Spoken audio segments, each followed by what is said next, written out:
Hello dear student, good evening. एक बार फिर स्वागत है आपका हमारे दक्ष कंपटीशन क्लासेस के यूट्यूब चैनल पर। मैं आपका अपना मोहम्मद आशिम मलिक। Good evening. चलिए वो स्टार्ट, ठीक है। तो एक बार फिर स्वागत करता हूं आपका मैं अपने दक्ष परिवार में, ठीक है। तो आप लोग अच्छे जानते हैं कि हमने पिछली 2 वीडियो में हिस्ट्री का सफाया करा है, फिर कल की वीडियो में हमने भूगोल का सफाया करा है।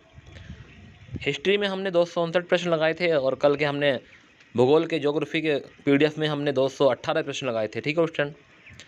और अगर आपने अभी भी वे दोनों वीडियो नहीं देखी हैं तो पहले आप उन्हें देखिए, क्योंकि सबसे ज़्यादा पोर्शन हमारे हिस्ट्री का है, इसलिए हमने 259 प्रश्न वहाँ से प्रोवाइड कराए। हिस्ट्री में बहुत सारी चीज़ें हैं स्टूडेंट, तो आप एक बार वीडियो को देख लेंगे। उससे पहले मैंने यूपी ट्रिपल से पैट के आपको बहुत सारे प्रश्न यानी कि सेट लगवाए थे, प्रैक्टिस सेट, तो आप उन्हें भी देखिए। और पेपर से पहले स्टूडेंट आप सभी को पढ़ के जाएँ, क्योंकि आपको पता है अगर पेपर से पहले हम सभी चीज़ें एक बार रिवीजन करके चले जाएंगे तो हमारे लिए बहुत अच्छा हो जाएगा, ठीक है स्टूडेंट। चलिए, तो आज जो हमारा पोर्शन रहेगा वो रहेगा संविधान का निर्माण और विशेषता। तो हम आज भारतीय संविधान के ऊपर बात करेंगे और कि भारतीय संविधान से कितने प्रश्न बनेंगे।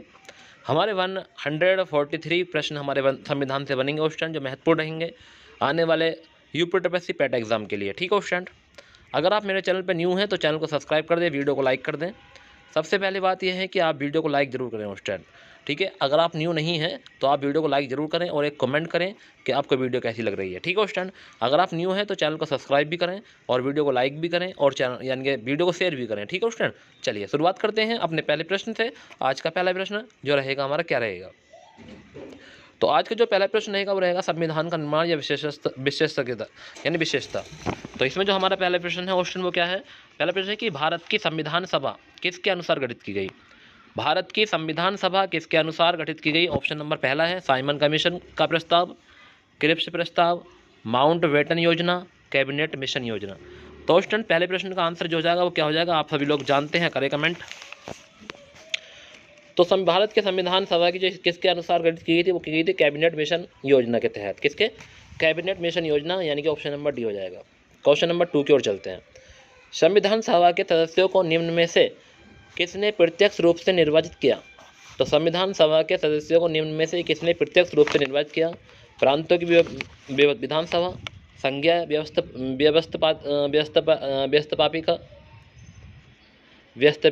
व्यवस्थापिका, ठीक है। और ए और बी दोनों या उपयुक्त में से कोई नहीं। तो स्टूडेंट बताना है कि संविधान सभा के सदस्यों को निम्न में से किसने प्रत्यक्ष रूप से निर्वाचित किया था, ठीक है। तो क्वेश्चन नंबर 2 का आंसर क्या हो जाएगा क्वेश्चन कमेंट करें।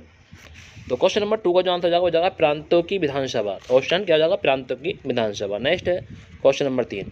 क्वेश्चन नंबर 3 है कि संविधान सभा की प्रथम बैठक कब हुई। Very very very most question है स्टूडेंट। जो बच्चे ये सोच रहे हैं कि इनसे कोई लाभ नहीं मिलेगा और यहाँ से क्वेश्चन नहीं आएगा तो वीडियो को ना देखें और चले जाएं, ठीक है स्टूडेंट। अगर जिस बच्चे को विश्वास हो कि हाँ कि ये वेरी मोस्ट प्रश्न है तो उसे रुके रहे, नहीं तो आप जा सकते हैं, ठीक है स्टूडेंट। क्योंकि कोई ज़बरदस्ती नहीं है, आपका नेट है, आपका मोबाइल है, आप पढ़ो या ना पढ़ो वो आपके ऊपर है, ठीक है। अगर पढ़ लोगे तो बाद में ये पता चल जाएगा कि हाँ कि सर कितने क्वेश्चन आए थे। तो संविधान सभा की जो प्रथम बैठक हुई थी स्टूडेंट बताना है कब हुई। 10 जून 1946 पहला ऑप्शन, 9 दिसंबर 1946 दूसरा ऑप्शन, 26 नवंबर 1949 तीसरा ऑप्शन, 26 दिसंबर 1949 तो तीसरा ऑप्शन। तो क्वेश्चन नंबर तीसरे का जो आंसर जाएगा क्वेश्चन आप सभी जानते हैं क्या हो जाएगा कि संविधान की प्रथम जो सभा हुई थी वो हुई थी हमारी 9 दिसंबर 1946 को, ठीक है। 9 दिसंबर 1946 ऑप्शन नंबर बी हो जाएगा। क्वेश्चन नंबर 4, संविधान सभा के उद्घाटन अधिवेशन की अध्यक्षता किसने की। तो संविधान सभा के उद्घाटन अधिवेशन की अध्यक्षता किसने की। जवाहरलाल नेहरू, वी.आर. अम्बेडकर, सच्चिदानंद सिन्हा, राजेंद्र प्रसाद। तो बताना है संविधान सभा के उद्घाटन अधिवेशन की अध्यक्षता किसने की। तो जवाहरलाल नेहरू ने की, वी.आर. अम्बेडकर ने की, सच्चिदानंद सिन्हा ने की या राजेंद्र प्रसाद ने की। तो क्वेश्चन नंबर 4 का आंसर क्या जाएगा। तो क्वेश्चन नंबर 4 का जो आंसर जाएगा क्वेश्चन आप कमेंट कर दें।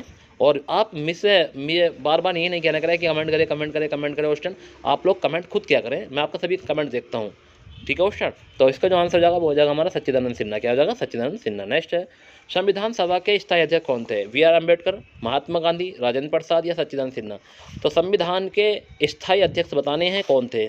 तो आपके सामने 5 ऑप्शन बताएंगे कौन थे। वी.आर. अम्बेडकर थे, भीमराव अम्बेडकर, महात्मा गांधी, राजेंद्र प्रसाद या सच्चिदानंद सिन्हा। तो क्वेश्चन नंबर 5 का आंसर क्या हो जाएगा। तो क्वेश्चन नंबर 5 का जो आंसर हो जाएगा राजेंद्र प्रसाद। कौन हो जाएगा, राजेंद्र प्रसाद। नेक्स्ट है क्वेश्चन नंबर 6। क्वेश्चन नंबर 6 है कि भारतीय संविधान सभा की प्रारूप समिति का अध्यक्ष थे। तो भारतीय संविधान सभा की प्रारूप समिति के अध्यक्ष कौन थे? B R Ambedkar, J B Kripalani, Jawaharlal Nehru या वी एन राव। तो क्वेश्चन वेरी मोस्ट क्वेश्चन है कि संविधान सभा की प्रारूप समिति के अध्यक्ष कौन थे? तो क्वेश्चन नंबर 6 का आंसर बताएंगे। तो क्वेश्चन नंबर 6 का जो आंसर जाएगा वो हो जाएगा भीमराव अम्बेडकर, ठीक है, वी आर अम्बेडकर कहते हैं, इनको ध्यान रखना है। नेक्स्ट है संविधान सभा का संवैधानिक सलाहकार किसे नियुक्त किया गया? तो संविधान सभा का संवैधानिक सलाहकार किसे नियुक्त किया गया? V R Ambedkar, V N Rao, V M Munshi, K M Munshi और वल्लभ भाई पटेल। तो बताना है क्वेश्चन नंबर 7 का आंसर क्या हो जाएगा?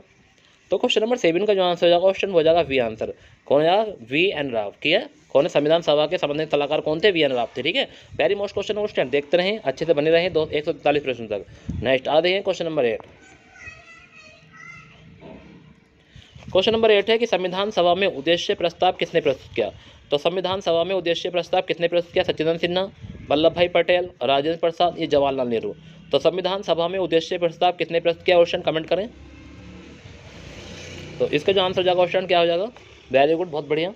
ऐसे ही कमेंट करते करो क्वेश्चन और बने रहें 143 प्रश्न। क्वेश्चन 2-4 प्रश्न जरूर मिलेंगे आपको इस वीडियो से, देख लेना आपके 28 और 29 एग्जाम में। तो इसका जो प्रश्न हो जाएगा वो जाएगा जवाहरलाल नेहरू। क्या हो जाएगा आंसर? जवाहरलाल नेहरू हो जाएगा, ठीक है। नेक्स्ट, संविधान सभा के अंतिम रूप से संविधान को कब पारित किया गया? तो संविधान सभा ने अंतिम रूप से संविधान को कब पारित किया? 26 जनवरी 1950, 15 अगस्त 1947, 26 नवंबर 1949, 2 अक्टूबर 1950। तो क्वेश्चन नंबर 9 का आंसर बताएंगे और सभी को पता है, कमेंट करें कमेंट। चलिए वेरी गुड, बहुत बढ़िया। तो इसका जो आंसर हो जाएगा क्वेश्चन हो जाएगा 26 नवंबर 1949 को। कब? 26 नवंबर 1949, option number C. Next question number 10, भारतीय संविधान किस दिन से पूर्णतः लागू में हुआ? तो भारतीय संविधान किस दिन से पूर्णतः लागू हुआ? तो बताना 26 जनवरी 1949 से, 26 नवंबर 1949, 26 जनवरी 1950 या 15 अगस्त 1947। तो बताना है भारतीय संविधान किस दिन से पूर्णतः लागू में हुआ, यानी लागू हुआ था, ठीक है, बताना है। तो भारतीय संविधान किस दिन से पूर्णतः लागू हुआ? क्वेश्चन नंबर 10 का आंसर बताए, करें comment. Very good very good very good. और स्टूडेंट सभी को वीडियो शेयर कर दीजिए।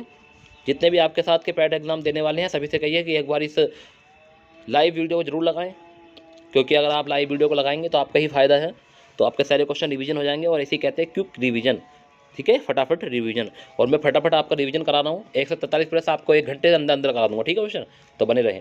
तो इसका जो आंसर हो जाएगा क्वेश्चन में जाएगा 26 जनवरी 1950। नेक्स्ट अगला प्रश्न है, भारत गणतंत्र कब बना? Question very very most question, Bharat गणतंत्र कब बना? 15 अगस्त 1949, 26 जनवरी 1949, 26 जनवरी 1949 या 26 जनवरी 1950, ठीक है क्वेश्चन।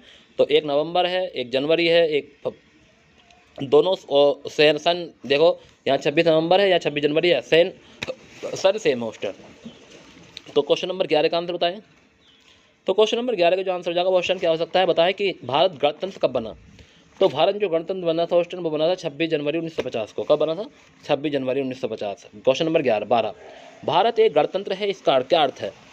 भारत एक गणतंत्र है, इसका क्या अर्थ है? पहला ऑप्शन है कि सभी मामलों में अंतिम अधिकार जनता के पास है, सभी मामलों में अंतिम अधिकार जनता के पास है, पहला ऑप्शन। बी ऑप्शन है कि भारत में संसदीय शासन व्यवस्था है, बी ऑप्शन। सी ऑप्शन है कि भारत में वंशानुगत शासन नहीं है, सी ऑप्शन। भारत राज्यों का एक संघ है, डी ऑप्शन। तो बताना है कि भारत एक गणतंत्र है, इसका क्या अर्थ है? तो क्वेश्चन नंबर 12 का आंसर बताएं। तो क्वेश्चन नंबर 12 का जो आंसर जाएगा वो हो जाएगा सी आंसर, कि भारत में वंशानुगत शासन नहीं है, कि भारत में वंशानुगत शासन नहीं है, तो भारत एक गणतंत्र है, ठीक है, इसका मतलब ये होता है। नेक्स्ट, सब ये और किसी बच्चों को नहीं पता हो तो ध्यान रखना क्या होता है, ठीक है। अगला प्रश्न है कि संविधान सभा द्वारा अंतिम रूप से पारित संविधान में कुल कितने अनुच्छेद हैं? तो संविधान सभा द्वारा अंतिम रूप से पारित संविधान में कुल कितने अनुच्छेद हैं और कितनी अनुसूचियाँ हैं? 395 अनुच्छेद और 8 अनुसूचियाँ, 395 अनुच्छेद 10 अनुसूचियाँ, 375 अनुच्छेद 7 अनुसूचियाँ, 444 अनुच्छेद 12 अनुसूचियाँ। तो क्वेश्चन नंबर 13 का आंसर बताएंगे। तो क्वेश्चन जो हमारे पास था वो हमारे जो अंतिम रूप से पूछा, जो लास्ट शुरू में था वो कितना था ये पूछा क्वेश्चन। तो क्वेश्चन नंबर 13 जो आंसर हो जाएगा वो जाएगा 395 अनुच्छेद थे और 8 अनुसूचित थी, ठीक है क्वेश्चन, ध्यान रखना। नेक्स्ट है, और वो तो आपको सभी पता है कि वर्तमान में कितने हैं क्या है, ठीक है। नेक्स्ट क्वेश्चन नंबर 14 देखिए। क्वेश्चन नंबर 14 कहता है कि भारतीय संविधान के किस भाग को उसकी आत्मा की संज्ञा दी गई? तो भारतीय संविधान के किस भाग को उसकी आत्मा की संज्ञा दी गई? मूल अधिकार को, प्रस्तावना को, संवैधानिक उपचारों का अधिकार या संशोधन प्रक्रिया? तो भारतीय संविधान के किस भाग को उसकी आत्मा की संज्ञा दी गई? तो क्वेश्चन नंबर 14 का आंसर आए। तो क्वेश्चन नंबर 14 का जो आंसर जाएगा वो हो जाएगा संवैधानिक उपचारों का अधिकार, ऑप्शन सी, ठीक है क्वेश्चन। तो आप ही ऐसे ही कमेंट करते रहें, मैं सभी का आंसर देख रहा हूँ, कौन बच्चे कितने आंसर कर रहे हैं, वेरी गुड, ठीक है। ऐसे ही विशाल विशाल जो है बच्चे हैं बहुत अच्छे हैं पढ़ने में, तो इसलिए अच्छे से कमेंट कर देते हैं पहले, ठीक है। आप भी ऐसी मेहनत करो स्टूडेंट, या आप भी ऐसे ही बनेंगे, ठीक है। जितने भी हमारे स्टूडेंट देख रहे हैं, विपिन यादव हैं और भी हैं, ठीक है। शोभित का पता नहीं कहाँ हैं, ठीक है। तो कभी कभी कल आए नहीं थे, कभी आ जाते हैं, कभी आते नहीं हैं, ठीक है। पंकज है, बहुत सारे स्टूडेंट हैं, कृष्ण है, विशेष है, ठीक है। बहुत सारे स्टूडेंट हमारे ऐसे हैं जो पढ़ने में बहुत अच्छे हैं, जो हमारे, ठीक है। सचिन हैं, गौतम हैं, ठीक है, विपिन हैं, ठीक है। और बहुत सारे स्टूडेंट हैं स्टूडेंट जो यहाँ पर अच्छे अच्छे कमेंट करते हैं। जितने भी जिनका नाम नहीं ले पाया तो बुरा नहीं माने स्टूडेंट, सभी स्टूडेंट मेरे बहुत अच्छे हैं जो अच्छे से कमेंट करते हैं, ठीक है स्टूडेंट। और कमेंट करना भी चाहिए स्टूडेंट कि इससे मुझे ये पता चलता है कि आप कितना जानते हैं, ठीक है। तो क्वेश्चन नंबर 14 का जो आंसर हो गया संवैधानिक उपचारों का अधिकार, ठीक है, ऑप्शन नंबर सी। नेक्स्ट है क्वेश्चन नंबर 15, भारतीय संविधान की कौन सी विशेषता इंग्लैंड से ली गई। तो भारतीय संविधान की कौन सी विशेषता इंग्लैंड से ली गई, संसदीय प्रणाली, संघीय प्रणाली, मूल अधिकार या मूल कर्तव्य। तो क्वेश्चन नंबर 15 का आंसर बताएंगे। तो क्वेश्चन नंबर 15 का जो आंसर जाएगा वो जाएगा संसदीय प्रणाली। क्या हो जाएगा, संसदीय प्रणाली। नेक्स्ट है, वर्तमान में भारतीय संविधान में कुल कितनी अनुसूचियां हैं। तो वर्तमान में भारतीय संविधान में कुल कितनी अनुसूचियां हैं, 8, 10, 12 या 14। तो भारतीय संविधान में बताना है कुल कितनी अनुसूचियां हैं। तो वर्तमान में पूछा होता है तो ध्यान रखना है कितनी है। तो क्वेश्चन नंबर 16 का आंसर सभी लोग जानते हैं, क्या हो जाएगा, कमेंट कर देंगे क्वेश्चन एक बार। और वीडियो को अगर अभी भी लाइक नहीं किया तो एक बार वीडियो को लाइक कर दें और चैनल को सब्सक्राइब कर लें, ठीक है, अगर आप मेरे चैनल पर न्यू है तो। क्वेश्चन नंबर इसका क्या हो जाएगा, ठीक है, 12 हो जाएगा, ठीक है। तो स्टूडेंट आप एक दिन में ऐसे करें कि आप 50 स्टूडेंट को जरूर जोड़ें, ठीक है। एक बार मैं देखना चाहता हूँ कि 50 स्टूडेंट हमारे लाइव किस दिन आएंगे, वो दिन मेरे लिए कौन सा होगा स्टूडेंट। तो आप सभी से कह के रखें एक दिन, और वीडियो में कम से कम 50 या 60 बच्चे जोड़ने हैं आपको, ठीक है। लाइव आने हैं लगभग 1 घंटे तक स्टूडेंट, और एक दिन ऐसा कर दीजिए मेरे लिए, ठीक है स्टूडेंट। नेक्स्ट अगला प्रश्न क्या है हमारा, तो इसका आंसर जाएगा 16 का 12, सी आंसर है 12 अनुसूची है वर्तमान में, ठीक है। नेक्स्ट है 17 क्वेश्चन, भारत संघ में शामिल राज्य संघ। तो भारत संघ में शामिल राज्य तथा संघ शासित क्षेत्रों का उल्लंघन या उल्लेख भारतीय संविधान की किस अनुसूची में है। तो भारत संघ में शामिल राज्य तथा संघ शासित क्षेत्रों का उल्लेख भारतीय संविधान की किस अनुसूची में, ये पूछा है, प्रथम, द्वितीय, तृतीय, चतुर्थ। तो बताना है क्वेश्चन नंबर 17 का आंसर। तो क्वेश्चन नंबर 17 का जो आंसर हो जाएगा क्वेश्चन हो जाएगा हमारा प्रथम में। कौन सी में है, प्रथम में, ये आंसर हो जाएगा। नेक्स्ट है क्वेश्चन नंबर 18, भारतीय संविधान की तीसरी अनुसूची का संबंध किससे है। तो भारतीय संविधान का तीसरी अनुसूची का संबंध किससे है, राज्यसभा में प्रतिनिधित्व से, शपथ एवं प्रतिज्ञान से, भाषाओं से या उपयुक्त में से कोई नहीं। तो क्वेश्चन नंबर 18 का आंसर बताएं। तो क्वेश्चन नंबर 18 का जो आंसर जाएगा वो जाएगा बी, शपथ एवं प्रतिज्ञान से। किससे है, शपथ एवं प्रतिज्ञान से, ऑप्शन नंबर बी हो जाएगा, ठीक है क्वेश्चन। तो ध्यान रखना है, शपथ एवं प्रतिज्ञान से है भारत संविधान की तीसरी अनुसूची का संबंध। नेक्स्ट है अगला क्वेश्चन, क्वेश्चन नंबर 19 पाते हैं क्वेश्चन। 19वां क्वेश्चन क्या कह रहा है कि भारतीय संविधान की किस अनुसूची में राजभाषा का उल्लेख है।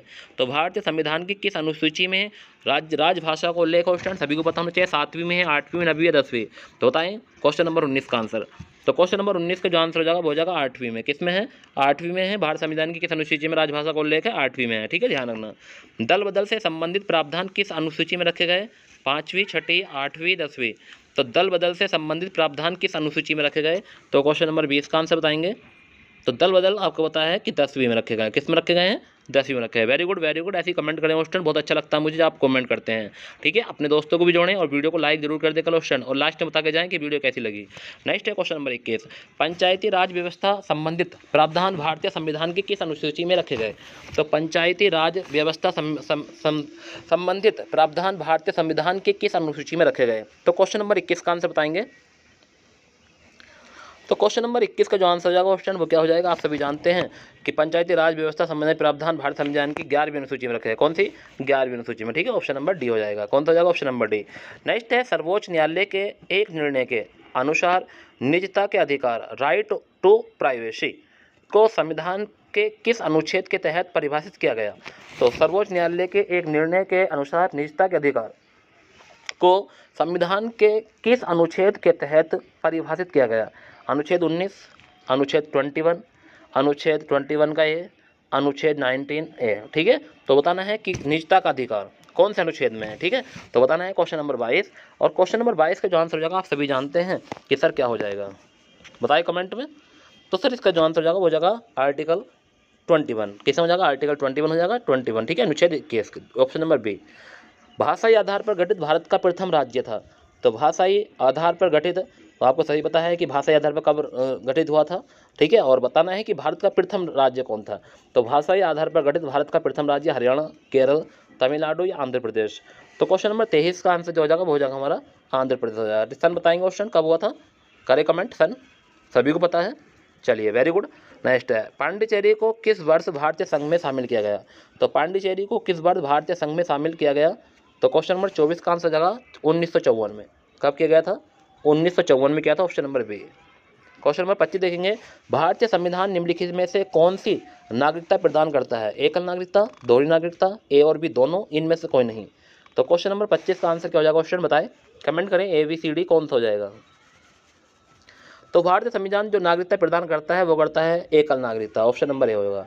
कौन सी करता है, एकल नागरिकता करता है, ऑप्शन नंबर ए हो जाएगा। ठीक है। नेक्स्ट क्वेश्चन नंबर 26 देखेंगे स्टूडेंट प्यार से, कि भारत की नागरिकता किस प्रकार प्राप्त की जा सकती है। जन्म से, वंशानुक्रम, देशीयकरण से, या ये सभी। तो बताना है क्वेश्चन नंबर 26 का आंसर। तो आप सभी जानते हैं कि जन्म से भी कर सकते हैं, वंशानुक्रम से भी करते हैं और देशीयकरण से भी करते हैं। देशीयकरण के बारे में आप सभी जानते हैं कि क्या होता है देशीयकरण। चलिए वेरी गुड, इसका जो आंसर हो जाएगा वो हो जाएगा ये सभी। ठीक है। नेक्स्ट आगे है, भारतीय नागरिकता का अंत किस प्रकार किया जा सकता है। तो भारतीय नागरिकता का अंत किस प्रकार किया जा सकता है क्वेश्चन, नागरिकता का परित्याग करके, सरकार द्वारा नागरिकता छीनने से, या अन्य देश की नागरिकता ग्रहण करने से, या उपयुक्त सभी प्रकार से। तो क्वेश्चन नंबर 27 का आंसर बताएंगे कि भारतीय नागरिकता का अंत किस प्रकार किया जा सकता है। तो क्वेश्चन सभी प्रकार से किया जा सकता है। ठीक है, क्योंकि नागरिकता का परित्याग करेंगे जब भी अंत हो जाएगा, सरकार द्वारा नागरिकता छीनने से वो जब भी अंत होगा, और अन्य देश की नागरिकता ग्रहण कर लेंगे तो तब भी क्या हो जाएगा, नागरिकता का अंत हो जाएगा। ठीक है, तो भारतीय नागरिकता का जो अंत होगा वो तीनों प्रकार से हो सकता है। तो इसका जो आंसर हो जाएगा क्वेश्चन क्या हो जाएगा, डी आंसर हो जाएगा। ठीक है, वेरी गुड, बहुत अच्छा, आपने सभी ने आंसर बताया, बहुत अच्छा। ठीक है, कुछ बच्चे हमारे गलत भी बताते हैं, वो थोड़ा सीख लें। ठीक है, अच्छे से, क्योंकि जो आंसर मैं बताता हूँ फिर उसको ध्यान से देख लिया करें। ठीक है, बहुत अच्छे चल रहे हैं। ठीक है, ऐसी बनी रहे। नेक्स्ट अगला प्रश्न है कि कौन सी शर्त भारत की नागरिकता प्राप्त करने के लिए नहीं है। अधिवास, पंजीकरण, वंशग्रम, या संपत्ति स्वामित्व। तो बताना है कि कौन सी शर्त ऐसी है जो नागरिकता प्राप्त करने के लिए नहीं है। तो क्वेश्चन नंबर 28 का आंसर क्या हो सकता है क्वेश्चन। तो आप सभी जानते हैं पंजीकरण होना जरूरी है, अधिवास होना जरूरी है, वंशग्रम होना जरूरी है, संपत्ति स्वामित्व यानी कि इसका होना जरूरी नहीं है कि आपके पास संपत्ति नहीं तो ऐसे नहीं नागरिकता नहीं मिलेगी, ऐसा कुछ नहीं है क्वेश्चन संविधान में। नेक्स्ट है क्वेश्चन नंबर 29, वर्तमान में भारत में राज्य एवं केंद्र शासित प्रदेशों की संख्या क्रम से कितनी कितनी है। तो भारत में वर्तमान में राज्य एवं केंद्र शासित प्रदेशों की संख्या कितनी है, सभी को पता है स्टूडेंट। जितने भी स्टूडेंट तैयारी करने वाले होते हैं उन्हें ये बेसिक प्रश्न सभी को पता होता है। तो क्वेश्चन नंबर 29 का जो आंसर हो जाएगा वो क्या हो जाएगा, 28 एवं 8 कितने हैं, 28 यानी कि 28 भारत में राज्य हैं और 8 केंद्र शासित प्रदेश हैं। ठीक है। नेक्स्ट, भारतीय संविधान में संविधान संशोधन प्रणाली किस देश से ली गई। वेरी मोस्ट क्वेश्चन है क्वेश्चन। क्वेश्चन नंबर 30 का क्वेश्चन जो है वो वेरी मोस्ट है कि भारतीय संविधान में संविधान संशोधन प्रणाली किस देश से प्रेरित है। कनाडा, दक्षिण अफ्रीका, अमेरिका, या ब्रिटेन। तो क्वेश्चन नंबर 30 का आंसर बताएंगे क्वेश्चन क्या हो जाएगा। तो क्वेश्चन नंबर जो 30 का आंसर हो जाएगा क्वेश्चन में क्या हो जाएगा, कमेंट करेंगे आप लोग और बताएंगे। ठीक है, very good question. Question number 30 का आंसर हो जाएगा दक्षिण अफ्रीका। किससे है, दक्षिण अफ्रीका से है। नेक्स्ट देखेंगे क्वेश्चन नंबर 31, निम्न में से कौन सी भारतीय संविधान की विशेषता नहीं है। तो निम्न में से कौन सी भारतीय संविधान की विशेषता है, लिखित संविधान, नम्य एवं अनम्य का मिश्रण, लोकतांत्रिक व्यवस्था, या उपयुक्त सभी। तो कौन सी भारतीय संविधान की विशेषता है। तो क्वेश्चन नंबर 31 का आंसर क्या हो जाएगा स्टूडेंट। तो लिखित संविधान है, नम्य एवं अनम्य का मिश्रण है, लोकतांत्रिक व्यवस्था है, तो उपयुक्त सभी हो जाएगा। तो इसका आंसर भी क्वेश्चन क्या हो जाएगा हमारा, सभी हो जाएगा। ठीक है, ये सभी हमारी संविधान की विशेषता है तीनों, तो इसलिए हमारा आंसर क्या हो जाएगा क्वेश्चन, सभी उपयुक्त सभी हो जाएगा। ठीक है स्टूडेंट। चलिए, अगर स्टूडेंट आप मेरे चैनल पर न्यू हैं तो मेरे चैनल को सब्सक्राइब जरूर कर लें और वीडियो को लाइक कर दें। ठीक है, वीडियो को जरूर लाइक करना और लास्ट में एक कमेंट करना है कि वीडियो आपको कैसी लगी। ठीक है स्टूडेंट, ऐसे प्रश्न है जो कई बार एग्जाम में पूछ लिए गए हैं और आपको पता भी चल गया होगा सर कि हिस्ट्री आपने पढ़ी, हिस्ट्री के मैंने आपको ऐसे प्रश्न कराए स्टूडेंट जो कई बार एग्जाम पूछ लिए गए हैं। उसके बाद में कल ज्योग्राफी की हमने मैराथन लगाई, 218 प्रश्न की हमने मैराथन लगाई थी स्टूडेंट, मात्र 1 से 1.5 घंटे में, और आपको मैंने सारे प्रश्न प्रोवाइड कराए। तो आपको यही पता चल चुका होगा कि हाँ क्वेश्चन कैसे थे। आज हम भारतीय संविधान को पढ़ रहे हैं, इसके बाद में थोड़ा सा हम इसके बाद में अगर चलाएंगे तो वो चलाएंगे हम कंप्यूटर क्लास। कौन सी चलाएंगे, कंप्यूटर क्लास चलेगी क्वेश्चन इसके बाद अगर चलेगी तो। ठीक है, तो आप ध्यान रहें और पढ़ते रहें। ठीक है, वेरी गुड।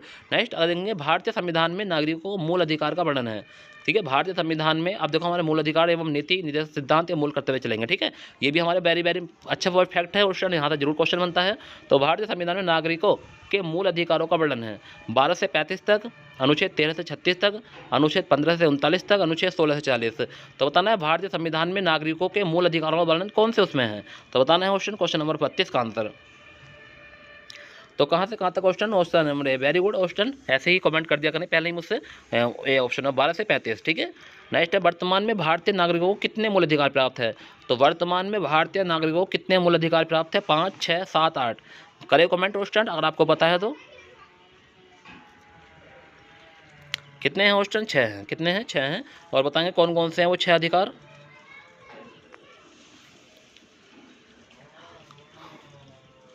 नेक्स्ट अगला प्रश्न है कि मूल अधिकारों को परिवर्तित करने की शक्ति किसे प्राप्त है? तो मूल अधिकारों को परिवर्तनीय करने की शक्ति किसे प्राप्त है? संसद को, राष्ट्रपति को, उच्चतम न्यायालय एवं उच्च न्यायालय को, या सिर्फ उच्चतम न्यायालय को? तो मूल अधिकारों को परिवर्तनीय करने की शक्ति किसे प्राप्त है? तो क्वेश्चन नंबर 34 का आंसर क्या हो जाएगा? तो आप सभी जानते हैं उच्चतम एवं उच्च न्यायालय एवं उच्च न्यायालय को, ठीक है, उच्चतम एवं उच्च न्यायालय को, ठीक है। ऑप्शन नंबर सी हो जाएगा। तो क्वेश्चन नंबर 35 की ओर चलते हैं कि प्रेस की स्वतंत्रता का अधिकार निहित है। अनुच्छेद 19 का ए, अनुच्छेद 19 का 2, अनुच्छेद 21 का फर्स्ट, अनुच्छेद 24 का ट्रू। तो प्रेस की स्वतंत्रता का अधिकार निहित है ऑप्शन किसमें है? तो बताना है। तो ऑप्शन हो जाएगा हमारा अनुच्छेद फर्स्ट में है। किसमें? अनुच्छेद फर्स्ट में है। ऑप्शन नंबर ए हो जाएगा अनुच्छेद फर्स्ट में। नेक्स्ट देखेंगे, संपत्ति के अधिकार को किस संविधान संशोधन के द्वारा मूल अधिकार से हटा दिया गया? तो संपत्ति के अधिकार को किस संविधान संशोधन के द्वारा मूल अधिकार से हटा दिया गया? 42वें संविधान संशोधन, 43वें, 44वें या 46वें? तो बताना है 36 का आंसर क्या हो जाएगा? तो संपत्ति का जो अधिकार को हटा दिया गया था वो कौन सा संविधान संशोधन था? तो आपको बताना है।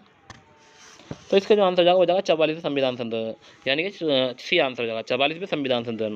क्वेश्चन नंबर 37 देखेंगे कि वर्तमान में संपत्ति का अधिकार है एक प्रकार का मूल अधिकार, नैसर्गिक अधिकार, विधिक अधिकार या उपयुक्त में से कोई नहीं? तो वर्तमान में संपत्ति का अधिकार कैसे प्रकार का अधिकार है? तो बताना हो स्टैंड कि वर्तमान में संपत्ति का अधिकार एक प्रकार का क्या है? तो क्वेश्चन नंबर 37 का आंसर। तो क्वेश्चन नंबर 37 का आंसर जाएगा विधिक अधिकार है। कैसा अधिकार है? विधिक अधिकार है। ऑप्शन नंबर सी हो जाएगा। नेक्स्ट है, किस अनुच्छेद के द्वारा 6 से 14 वर्ष तक के बच्चों के लिए शिक्षा का अधिकार मूल अधिकार माना जाता है? तो किस अनुच्छेद के तहत 6 से 14 वर्ष के बच्चों के लिए शिक्षा का अधिकार मूल अधिकार माना जाता है? तो 38 का प्रश्न का आंसर बताएं कमेंट में क्या हो जाएगा? अनुच्छेद 20, अनुच्छेद 21, अनुच्छेद 22, अनुच्छेद 21 का है। तो इसका आंसर हो जाएगा क्वेश्चन, बताएं कमेंट में आप। वेरी गुड, बहुत बढ़िया। तो इसका जो आंसर जाएगा वो जाएगा 21 का है, ठीक है क्वेश्चन। नेक्स्ट क्वेश्चन नंबर 39 की ओर चलते हैं कि व्यक्तिगत स्वतंत्रता के लिए निम्नलिखित में से कौन सी रिट याचिका दायर की जा सकती है? व्यक्तिगत स्वतंत्रता के लिए निम्नलिखित में से कौन सी रिट याचिका दायर की जा सकती है? तो हो जाएगा मैंडेसम, यानी कि परमादेश बोलते हैं इसे, हेवियस कार्पस बंदी प्रत्यक्षण बोलते हैं, कोवारेंट इसे बोलते हैं अधिकार परीक्षा, या क्या बोलते हैं सरियोरेरी उत्प्रेक्षण। तो बताना है ये हमारे ध्यान रखना, इसमें से कोई सा भी ऑप्शन मिल सकता है आपको। मैंडेम मिल सकता है, मैंडेमस, हेवियस कार्पस, कोवारेंटन या सर्सियोरेरी, ठीक है, उत्प्रेक्षण। तो बताना है क्वेश्चन नंबर 39 का आंसर क्या हो जाएगा क्वेश्चन? तो व्यक्तिगत स्वतंत्रता के लिए कौन सी याचिका दायर की जा सकती है? तो 39 का आंसर हो जाएगा बी आंसर, क्या हो जाएगा? बंदी प्रत्यक्षीकरण, ठीक है, ऑप्शन नंबर बी। नेक्स्ट है क्वेश्चन नंबर 40, मत देने का अधिकार होता है राजनीतिक अधिकार, नागरिक अधिकार, आर्थिक अधिकार या कानूनी? Question very very most question है, इजी, बहुत इजी क्वेश्चन है। तो बताना है मत देने का अधिकार होता है, तो नागरिक अधिकार मत लगा देना स्टूडेंट। चलिए वेरी गुड, इसका जो आंसर जाएगा वो जाएगा राजनीतिक अधिकार। ऑप्शन नंबर ए है, ऑप्शन क्या है? ए, राजनीतिक अधिकार है। नेक्स्ट है, भारतीय संविधान के किस अनुच्छेद में राज्य के नीति निर्देशक तत्वों का उल्लेख है? तो भारतीय संविधान के किस अनुच्छेद में राज्य के नीति निर्देशक तत्वों का उल्लेख है? अनुच्छेद 33 से 46, अनुच्छेद 34 से 48, अनुच्छेद 36 से 51 और अनुच्छेद 34 से 52। तो बताना है किस अनुच्छेद में राज्य नीति तत्वों का उल्लेख है। करें कमेंट क्वेश्चन नंबर 41 का आंसर। तो क्वेश्चन नंबर 41 का जो आंसर हो जाएगा क्वेश्चन हो जाएगा हमारा सी आंसर, 36 से 51 में है। कहाँ से कहाँ तक है? 36 से 51 तक है, ठीक है। नेक्स्ट क्वेश्चन नंबर 42, संविधान में कल्याणकारी राज्य की अवधारणा किस में निहित है?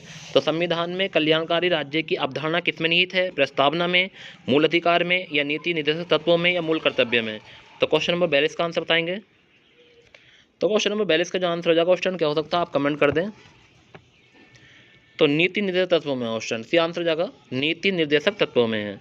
नेक्स्ट है क्वेश्चन नंबर 43, नीति निर्देशक सिद्धांत है वाद योग्य नहीं, अशांत वाद योग्य और इनमें से कोई नहीं? तो बताना नीति निर्देशक तत्व सिद्धांत है तो क्वेश्चन नंबर 43 का आंसर बताएंगे वाद योग्य है, नहीं है। कैसे नहीं है? वाद योग्य नहीं है, ठीक है। ऑप्शन ध्यान रखना, ऑप्शन नंबर बी हो जाएगा। नेक्स्ट है, भारतीय नागरिकों के लिए एक समान सिविल संहिता का उल्लेख किस अनुच्छेद में है? तो भारतीय नागरिकों के लिए एक समान सिविल संहिता का उल्लेख किस अनुच्छेद में है? अनुच्छेद 40, अनुच्छेद 42, अनुच्छेद 43, अनुच्छेद 44। करे कमेंट स्टूडेंट अगर आपको पता है तो सिविल संहिता का उल्लेख अनुच्छेद 44 में है। अनुच्छेद 44 डी आंसर हो जाएगा। कौन सा हो जाएगा? डी आंसर, ठीक है, ध्यान रखना है। भारत के किस राज्य में समान नागरिक संहिता लागू है? तो भारत के किस राज्य में समान नागरिक संहिता लागू है? कर्नाटक, बिहार, गोवा, कर्नाटक। तो स्टूडेंट ये प्रश्न ऐसा है जो कई बार एग्जाम में पूछ लिया गया है कि बताओ किस राज्य में समान नागरिकता संहिता लागू है। और समान संहिता नागरिकता होती क्या है स्टूडेंट, ये कमेंट बताएंगे। और किसी बच्चों को पता है तो कमेंट करके जरूर बताएं। क्वेश्चन नंबर 45 का सोल्यूशन पूरा, ठीक है। पहले ये बताएं किस राज्य में है। तो क्वेश्चन नंबर 45 का जो आंसर जाएगा वो है गोवा। किस में है student? C answer Goa. Very good, ठीक है। जिन बच्चों ने आंसर दिया वेरी गुड, बहुत बढ़िया। ऐसे ही बने रहो स्टूडेंट, और एक दिन उन ऊंचाइयों तक पहुंच जाओगे, आपको पता भी नहीं चलेगा कि हम कहां से कहां गए, ठीक है। तो ऐसे ही होता है स्टूडेंट तैयारी करने वालों का कि पढ़ते रहते हैं, और एक दिन इतना पढ़ लेते हैं कि पेपर अगर आता हलवा लगता है कि ला हम करेंगे इस पेपर को, ठीक है स्टूडेंट। तो ऐसे ही पढ़ते रहो स्टूडेंट, और एक दिन ऐसे ऊंचाई पहुंच जाओगे, आपके अंदर जुनून होना चाहिए पढ़ने का स्टूडेंट। ऐसा नहीं कि हाँ आए लाओ भैया कर लो एक आध प्रश्न, ऐसा नहीं होना चाहिए। रो रहे हैं पढ़ते हुए कि यार हमारे हमसे पढ़ा नहीं जा रहा है, ये नहीं हो रहा, वो नहीं हो रहा। स्टूडेंट ऐसे कैसे पढ़ाई हो जाएगी?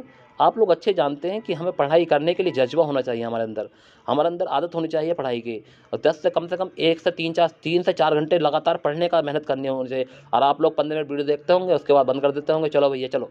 और ऐसे नहीं करना चाहिए स्टूडेंट, क्योंकि उन बच्चों से पूछना जो बच्चे एग्जाम में फेल होते हैं, वो आपको बताएंगे कि कितनी पढ़ाई करनी चाहिए, क्योंकि उन्हें अच्छा ज्ञान होता है जो फेल हो जाते हैं। मगर उनसे पूछना जो पढ़ने के बाद फेल होते हैं, उनसे नहीं जो एक भी बार नहीं पढ़ें और उनसे पूछने लगे कि हाँ पेपर कैसे पास होगा, वो नहीं बता पाएंगे आपको। उनसे पूछना जो 1 नंबर से या 2 नंबर से या 3 नंबर से रहे हैं या 0.5 से रहे हैं, उनसे पूछना कि हाँ पढ़ाई का मतलब क्या होता है, कैसे पढ़ना चाहिए जो हम पेपर को एग्जाम को पास कर दें, ठीक है स्टूडेंट। इतना ही कहूँगा, अगर आप समझदार हैं तो आप आज से ही पढ़ाई शुरू कर देंगे, और पूरी वीडियो में आपको सारी प्रश्न याद करने हैं। फिर कभी भी आप कहेंगे कि सर हमसे कोई भी प्रश्न पूछिए, हम आपको बताएंगे, ठीक है, किसी भी वीडियो में एक दिन को, ठीक है, ध्यान रखिए। तो इसका जो आंसर हो जाएगा गोवा हो जाएगा। नेक्स्ट है, अगला प्रश्न देखेंगे।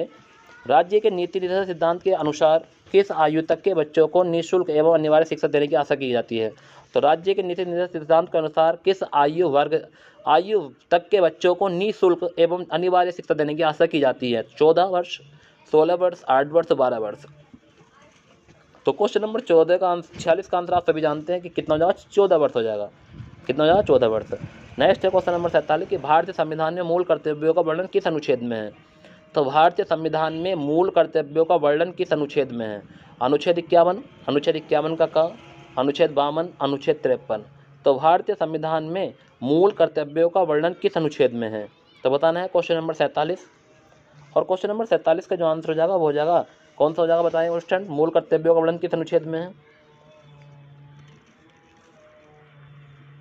तो क्वेश्चन नंबर 47 का जो आंसर हो जाएगा वो जाएगा अनुच्छेद 51 का काम है। किसमें? अनुच्छेद 51 का काम है। नेक्स्ट है, संविधान में मूल कर्तव्यों की प्रेरणा किस देश से ली गई? तो संविधान में मूल कर्तव्यों की प्रेरणा किस देश से ली गई? जर्मनी, आयरलैंड, पूर्व सोवियत संघ, दक्षिण अफ्रीका। तो बताना है संविधान में मूल कर्तव्यों की प्रेरणा किस देश से ली गई? तो क्वेश्चन नंबर 48 का हो जाएगा पूर्व सोवियत संघ। किससे ली गई थी? पूर्व सोवियत संघ से ली गई थी। नेक्स्ट है, वर्तमान में संविधान में मूल कर्तव्यों की कुल संख्या कितनी है? तो वर्तमान में संविधान में मूल कर्तव्यों की कुल संख्या कितनी है? 8 है, 9 है, 10 है, 11 है। तो बताना है क्वेश्चन कमेंट करके क्या हो जाएगा आंसर। वेरी गुड, बहुत बढ़िया क्वेश्चन। चलिए इसका आंसर क्या हो जाएगा हमारा? 11 है। कितनी है? 11। अब चलती है हमारी संसदीय प्रणाली। क्या चलती है क्वेश्चन? संसदीय प्रणाली चलती है, ठीक है। और संसदीय प्रणाली के बारे में हम पढ़ेंगे। चलिए हमारा जो पहला प्रश्न है 50वां, तो क्या कहता है कि भारतीय संसद प्रणाली किस देश की प्रेरित है? तो भारतीय संसद प्रणाली किस देश से प्रेरित है? अमेरिका, कनाडा, रूस, ब्रिटेन। तो बताना है क्वेश्चन नंबर 50 का आंसर। और क्वेश्चन नंबर 50 का जो आंसर हो जाएगा क्वेश्चन हो जाएगा कनाडा, ब्रिटेन से ब्रिटेन से है, ठीक है। तो ऑप्शन नंबर डी हो जाएगा। तो क्वेश्चन हमने 30 मिनट से पहले ये 50 प्रश्न कर चुके हैं, ठीक है। अब आगे चलते क्वेश्चन नंबर 51 है क्वेश्चन हमारा कि संसदीय प्रणाली की निम्न में से एक कौन सी विशेषता है? सामूहिक उत्तरदायित्व, प्रधानमंत्री का नेतृत्व, गोपनीयता, उपयुक्त सभी। तो बताना है क्वेश्चन नंबर 51। तो क्वेश्चन नंबर 51 का जो आंसर हो जाएगा वो हो जाएगा हमारा उपयुक्त सभी हैं। संसदीय प्रणाली के निम्न में से कौन सी विशेषता है, यानी सामूहिक उत्तरदायित्व भी है, प्रधानमंत्री के नेतृत्व भी है, गोपनीयता भी, उपयुक्त सभी हैं। डी आंसर हो जाएगा ऑप्शन। ठीक है, नेक्स्ट, संविधान के किस अनुच्छेद के अंतर्गत राज्यों में संसदीय प्रणाली की व्यवस्था की गई? ऑप्शन कमेंट करें, इसका आंसर क्या हो जाएगा? अनुच्छेद 74, 163, 164 या बी और सी दोनों। तो संविधान के किस अनुच्छेद के अंतर्गत राज्यों में संसदीय प्रणाली की व्यवस्था की गई? तो ऑप्शन इसका जो आंसर हो जाएगा 52 का वो हो जाएगा डी आंसर। क्या हो जाएगा? बी और सी दोनों। ठीक है, ऑप्शन ध्यान रखना है। तो इसका आंसर जो हो जाएगा ऑप्शन आप सभी जानते हैं क्या हो जाएगा इसका आंसर, यानी कि बी और सी दोनों। ठीक है, बी और सी दोनों। बी में क्या है? 163, 164, ध्यान रखना है। ठीक है, अब चलता है हमारा केंद्र सरकार। अगला पॉइंट हमारा केंद्र सरकार से है कि भारत में कार्यपालिका का उद्देश्य अध्यक्ष कौन होता है? तो भारत में कार्यपालिका का अध्यक्ष कौन होता है? राष्ट्रपति, प्रधानमंत्री, विपक्ष का नेता। तो बताना है कमेंट करके कि भारत में कार्यपालिका का अध्यक्ष कौन होता है। तो क्वेश्चन नंबर 53 का आंसर बताएंगे ऑप्शन। क्या हो जाएगा? राष्ट्रपति है, प्रधानमंत्री है, या विपक्ष का नेता है, भारत सरकार का मुख्य सचिव? बताइए कमेंट में। तो क्वेश्चन नंबर 53 का जो आंसर हो जाएगा वो हो जाएगा राष्ट्रपति है। कौन है कि भारत में कार्यपालिका का अध्यक्ष कौन होता है? राष्ट्रपति होता है। ठीक है क्वेश्चन, क्वेश्चन नंबर 53। नेक्स्ट बने रही 143 प्रश्न का क्वेश्चन, वेरी मोस्ट प्रश्न चल रहे हैं। अगर देखेंगे भारतीय संघ की शक्ति किस में निहित है? तो भारतीय संघ की शक्ति किस में निहित है? संसद में है, प्रधानमंत्री में है, राष्ट्रपति में है, या मंत्रिमंडल में है? तो बताना है क्वेश्चन नंबर 54। तो क्वेश्चन नंबर 54 का जो आंसर हो जाएगा वो हो जाएगा हमारा किस में? संसद में है। किस में है ऑप्शन? संसद में। ये आंसर हो जाएगा कि भारतीय संघ की शक्ति किस में निहित है? संसद में है, ऑप्शन नंबर ए। नेक्स्ट, राष्ट्रपति के निर्वाचक मंडलों में शामिल है। ऑप्शन ये क्वेश्चन वेरी मोस्ट है, इसके सभी ऑप्शनों को आप अच्छे से पढ़ेंगे जब इसका आंसर देंगे। तो राष्ट्रपति के निर्वाचक मंडल में शामिल है संसद के दोनों सदनों के सदस्य तथा राज्य की विधानसभाओं के निर्वाचित सदस्य। पहला ऑप्शन है कि संसद के दोनों सदनों के सदस्य तथा राज्यों के विधानसभाओं के निर्वाचित सदस्य। ऑप्शन नंबर बी है कि संसद के दोनों सदनों के निर्वाचित सदस्य तथा राज्यों की विधानसभाओं एवं विधान परिषदों के निर्वाचित सदस्य, और संसद के दोनों सदनों के निर्वाचित सदस्य तथा राज्य की विधानसभाओं के निर्वाचित सदस्य। डी ऑप्शन है कि संसद के दोनों सदनों के निर्वाचित सदस्य। तो बताएंगे क्वेश्चन नंबर 55 का आंसर। तो क्वेश्चन नंबर जो 55 हो जाएगा क्वेश्चन, इसका जो आंसर हो सकता है आप कमेंट करें, पहले तो मैं आपका आंसर सुनना चाहता हूँ। करें कमेंट, जल्दी करिए। वेरी गुड, बहुत बढ़िया क्वेश्चन, करते रहें कमेंट और बाद में देखना कि किसका आंसर सही है। तो क्वेश्चन नंबर 55 का जो आंसर हो जाएगा वो हो जाएगा हमारा सी आंसर। क्या हो जाएगा? सी। और सी में क्या कहा गया क्वेश्चन पढ़ेंगे कि संसद के दोनों सदनों के निर्वाचित सदस्य तथा राज्य की विधानसभाओं के निर्वाचित सदस्य। ठीक है, तो ध्यान रखना है, क्वेश्चन सी आंसर हो जाएगा क्वेश्चन नंबर 55 का। 56 की ओर चलते हैं, क्वेश्चन बताएं किस किसका सही है एक बार और। वेरी गुड, बहुत बढ़िया। नेक्स्ट, राष्ट्रपति पद के चुनाव संबंधी विवाद किसे निर्देशित किया जाता है? तो राष्ट्रपति पद के चुनाव संबंधी विवाद किसे निर्देशित किया जाता है? संसदीय समिति, लोकसभा सदस्य, निर्वाचन आयोग या उच्चतम न्यायालय? तो राष्ट्रपति पद के चुनाव संबंधी विवाद किसे निर्देशित किया जाता है? बताना है क्वेश्चन नंबर 56। तो क्वेश्चन नंबर 56 को आप सभी जानते हैं कि भाई राष्ट्रपति का निर्वाचन में अगर कोई विवाद हुआ है तो उच्चतम न्यायालय के पास पहुंचेगा। कहाँ? उच्चतम न्यायालय। डी आंसर हो जाएगा। नेक्स्ट, राष्ट्रपति पद के निर्वाचन हेतु कौन सी पद्धति अपनाई जाती है? तो राष्ट्रपति पद के निर्वाचन हेतु कौन सी पद्धति अपनाई जाती है? एकल संक्रमणीय, अप्रत्यक्ष मतदान, समानुपातिक प्रतिनिधित्व या उपयुक्त सभी? तो बताना है राष्ट्रपति पद के निर्वाचक हेतु कौन सी पद्धति अपनाई जाती है? Question number 57। तो क्वेश्चन नंबर 57 के आप जानते हैं एकल संक्रमणीयता भी, प्रत्यक्ष अप्रत्यक्ष मतदान भी और समानुपातिक प्रतिनिधि भी, उपयुक्त सभी। डी है आंसर। ठीक है, नेक्स्ट क्वेश्चन नंबर 58। भारतीय रक्षा सेवाओं का सर्वोच्च सेनापति होता है? तो भारतीय रक्षा सेवाओं का सर्वोच्च सेनापति होता है राष्ट्रपति, उपराष्ट्रपति, रक्षा मंत्री या फील्ड मार्शल? तो बताना है क्वेश्चन भारतीय रक्षा सेवाओं का सर्वोच्च सेनापति कौन होता है? तो क्वेश्चन नंबर 58 का आंसर बताएं। तो क्वेश्चन नंबर 58 का जो आंसर जाएगा वो जाएगा ए आंसर, राष्ट्रपति। कौन होता है क्वेश्चन? राष्ट्रपति होता है, ऑप्शन नंबर ए। क्वेश्चन नंबर 59 की ओर चलते हैं कि भारत के प्रथम राष्ट्रपति थे। ओए हाय, कितना वेरी मोस्ट क्वेश्चन है क्वेश्चन, और आप लोग आराम से बता सकते हैं 5 से 10 मिनट में। ये 5 से 10 सेकंड मोस्ट है, सॉरी 5 से 10 मिनट कह रहा हूँ, 5 से 10 सेकंड में। तो भारत के प्रथम राष्ट्रपति कौन थे? जवाहरलाल नेहरू, राजेंद्र प्रसाद, वल्लभ भाई पटेल या महात्मा गांधी? तो कुछ स्टूडेंट सोच रहे होंगे कि यार महात्मा गांधी को लगा दो, ठीक है। चलिए क्वेश्चन, तो क्वेश्चन नंबर 59 का जो आंसर हो जाएगा वो हो जाएगा हमारा, क्या हो जाएगा क्वेश्चन बताएं। तो क्वेश्चन हो जाएगा राजेंद्र प्रसाद। वेरी गुड, बहुत बढ़िया। नहीं देखेंगे निर्विरोध चुने जाने वाले एकमात्र राष्ट्रपति कौन थे? राजेंद्र प्रसाद, ज्ञानी जैल सिंह, नीलम संजीव रेड्डी या एपीजे अब्दुल कलाम? तो ऑप्शन आप 4 ऑप्शन आपके सामने, राजेंद्र प्रसाद हैं, ज्ञानी जैल सिंह है, नीलम संजीव रेड्डी है या एपीजे अब्दुल कलाम? निर्विरोध चुने जाने वाले एकमात्र राष्ट्रपति। तो आपको सभी को पता है कि निर्विरोध चुने वाले एक राष्ट्रपति जो थे वो कौन थे? नीलम संजीव रेड्डी। कौन थे? नीलम संजीव रेड्डी, जिनके लिए इलेक्शन की सुविधा भी नहीं हुई थी, निर्विरोध चुने गए थे। ठीक है, ध्यान रखना है, ऐसे ही जनता द्वारा बना दिए गए थे। राष्ट्रपति पर महाभियोग के आरोप संसद के किस सदन द्वारा लगाया जाता है? तो राष्ट्रपति पर महाभियोग का आरोप संसद के किस सदन द्वारा लगाया जाता है? राज्यसभा, लोकसभा, संसद के किसी भी सदन द्वारा, या उपयुक्त में से कोई नहीं? तो क्वेश्चन नंबर 61 का आंसर बताएंगे, क्या हो जाएगा? तो संसद से किसी भी सदन द्वारा लगाया जा सकता है, option C answer. Very good, ऐसे ही कमेंट करते रहें, ऑप्शन देखें और आंसर क्वेश्चन देखें, आंसर करें। कोई व्यक्ति राष्ट्रपति पद के लिए अधिकतम कितनी बार निर्वाचित हो सकता है? 1 बार, 2 बार, 3 बार या कोई सीमा नहीं? तो कोई व्यक्ति राष्ट्रपति पद के लिए अधिकतम कितनी बार निर्वाचित होता है? ऑप्शन आंसर बताएं, क्वेश्चन नंबर 62। क्वेश्चन नंबर 62 का जो आंसर जाएगा वो जाएगा कोई सीमा नहीं है, कोई भी सीमा नहीं है। नेक्स्ट है, राष्ट्रपति को पद एवं गोपनीयता की शपथ कौन दिलाता है? तो राष्ट्रपति को पद एवं गोपनीयता की शपथ कौन दिलाता है? उपराष्ट्रपति, उच्चतम न्यायालय के मुख्य न्यायाधीश, प्रधानमंत्री या लोकसभा अध्यक्ष? बताना है क्वेश्चन नंबर 63।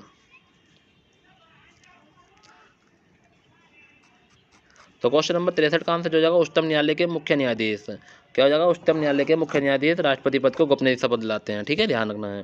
नेक्स्ट है, उपराष्ट्रपति के निर्वाचक मंडल में शामिल होते हैं। उपराष्ट्रपति के निर्वाचक मंडल में शामिल होते हैं सिर्फ राज्यपाल के सदस्य, सिर्फ सिर्फ लोकसभा के सदस्य है, राज्यसभा एवं लोकसभा के निर्वाचित सदस्य है, राज्यसभा एवं लोकसभा के सदस्य है। तो होता है क्वेश्चन नंबर 64। तो क्वेश्चन नंबर 64 का आंसर राज्यसभा एवं लोकसभा के सदस्य है, राज्यसभा एवं लोकसभा के सदस्य, ऑप्शन डी आंसर। नेक्स्ट है, भारत के उपराष्ट्रपति को पद से कौन हटा सकता है? तो भारत के उपराष्ट्रपति को पद से कौन हटा सकता है? मंत्रिमंडल की सलाह से राष्ट्रपति की सम्मति से लोकसभा की सम्मति से राज्यसभा और राष्ट्रपति की सम्मति से राज्यसभा। तो बताना है भारत के उपराष्ट्रपति को पद से कौन हटा सकता है? तो क्वेश्चन नंबर 65 का आंसर बताएंगे, बताइए, कमेंट करें क्वेश्चन जल्दी। तो इसका जो आंसर हो जाएगा लोकसभा की सम्मति से राज्यसभा हटा सकता है। ठीक है, ध्यान रखना है। नेक्स्ट है, राज्यसभा की बैठकों का सभापतित्व कौन करता है? तो राज्यसभा की बैठकों का सभापतित्व कौन करता है? राष्ट्रपति, उपराष्ट्रपति, प्रधानमंत्री, राज्यसभा का उपसभापति। तो राज्यसभा की बैठकों का सभापतित्व कौन करता है? तो बताना है क्वेश्चन नंबर 66। तो क्वेश्चन नंबर 66 का जो आंसर हो जाएगा उपराष्ट्रपति। कौन करता है? ऑप्शन उपराष्ट्रपति करता है। ठीक है, ध्यान रखना है। नेक्स्ट देखेंगे, किस एकमात्र उपराष्ट्रपति की मृत्यु पद पर आसीन रहते हुए? किस एकमात्र उपराष्ट्रपति की मृत्यु पद पर आसीन रहते हुए?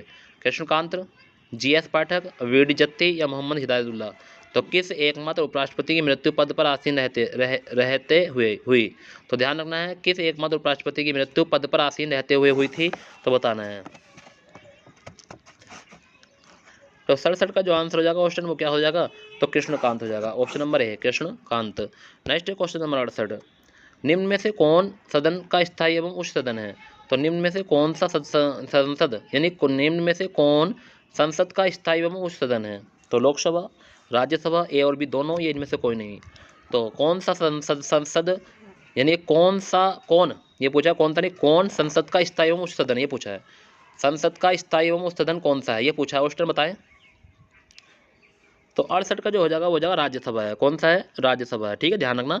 उच्च सदन है, उसे निम्न सदन कहते हैं लोकसभा को, ध्यान रखना है।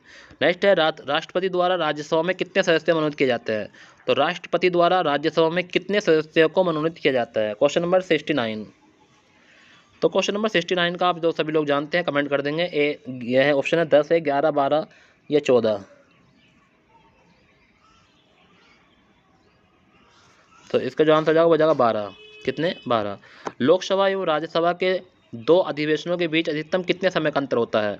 तो लोकसभा एवं राज्यसभा के अधिवेशनों में बीच अधिकतम कितने समय का अंतर होता है? 3 माह, 6 महीने, 8 महीने या 9 महीने? तो क्वेश्चन नंबर 70 का आंसर क्या हो जाएगा स्टूडेंट? आप जानते हैं सभी, अच्छे से कमेंट करें।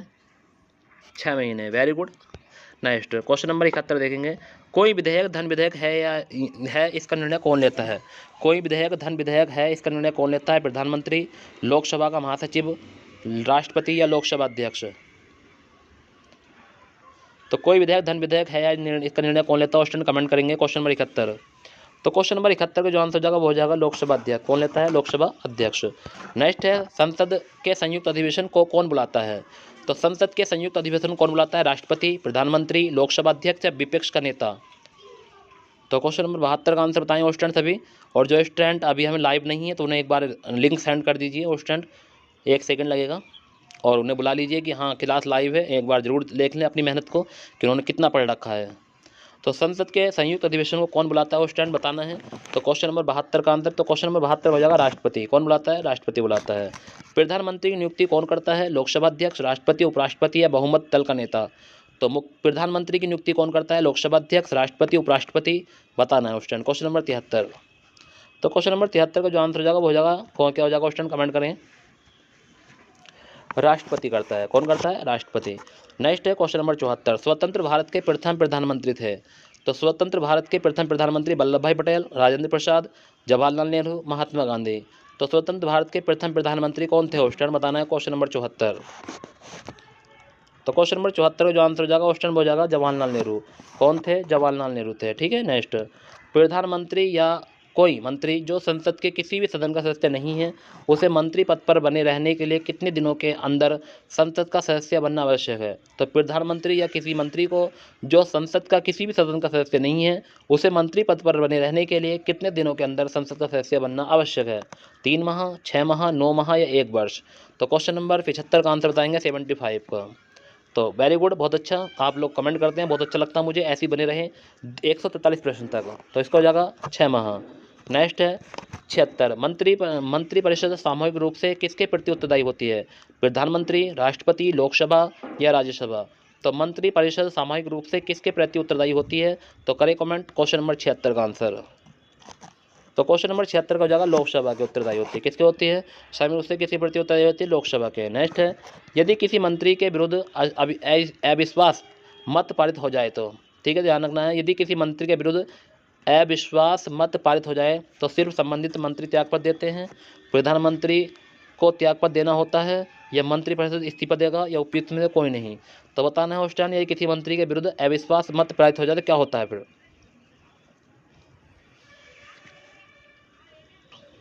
तो इसका जो आंसर हो जाएगा वो हो जाएगा मंत्रिपरिषद इस्तीफा देती है। ध्यान रखना ऑप्शन, मंत्रिपरिषद क्या होती है? इस्तीफा देती है। ऑप्शन नंबर सी हो जाएगा। वेरी मोस्ट क्वेश्चन था ऑप्शन, ध्यान रखना। विधेयक सबसे पहले संसद के किस सदन में पेश किया जाता है?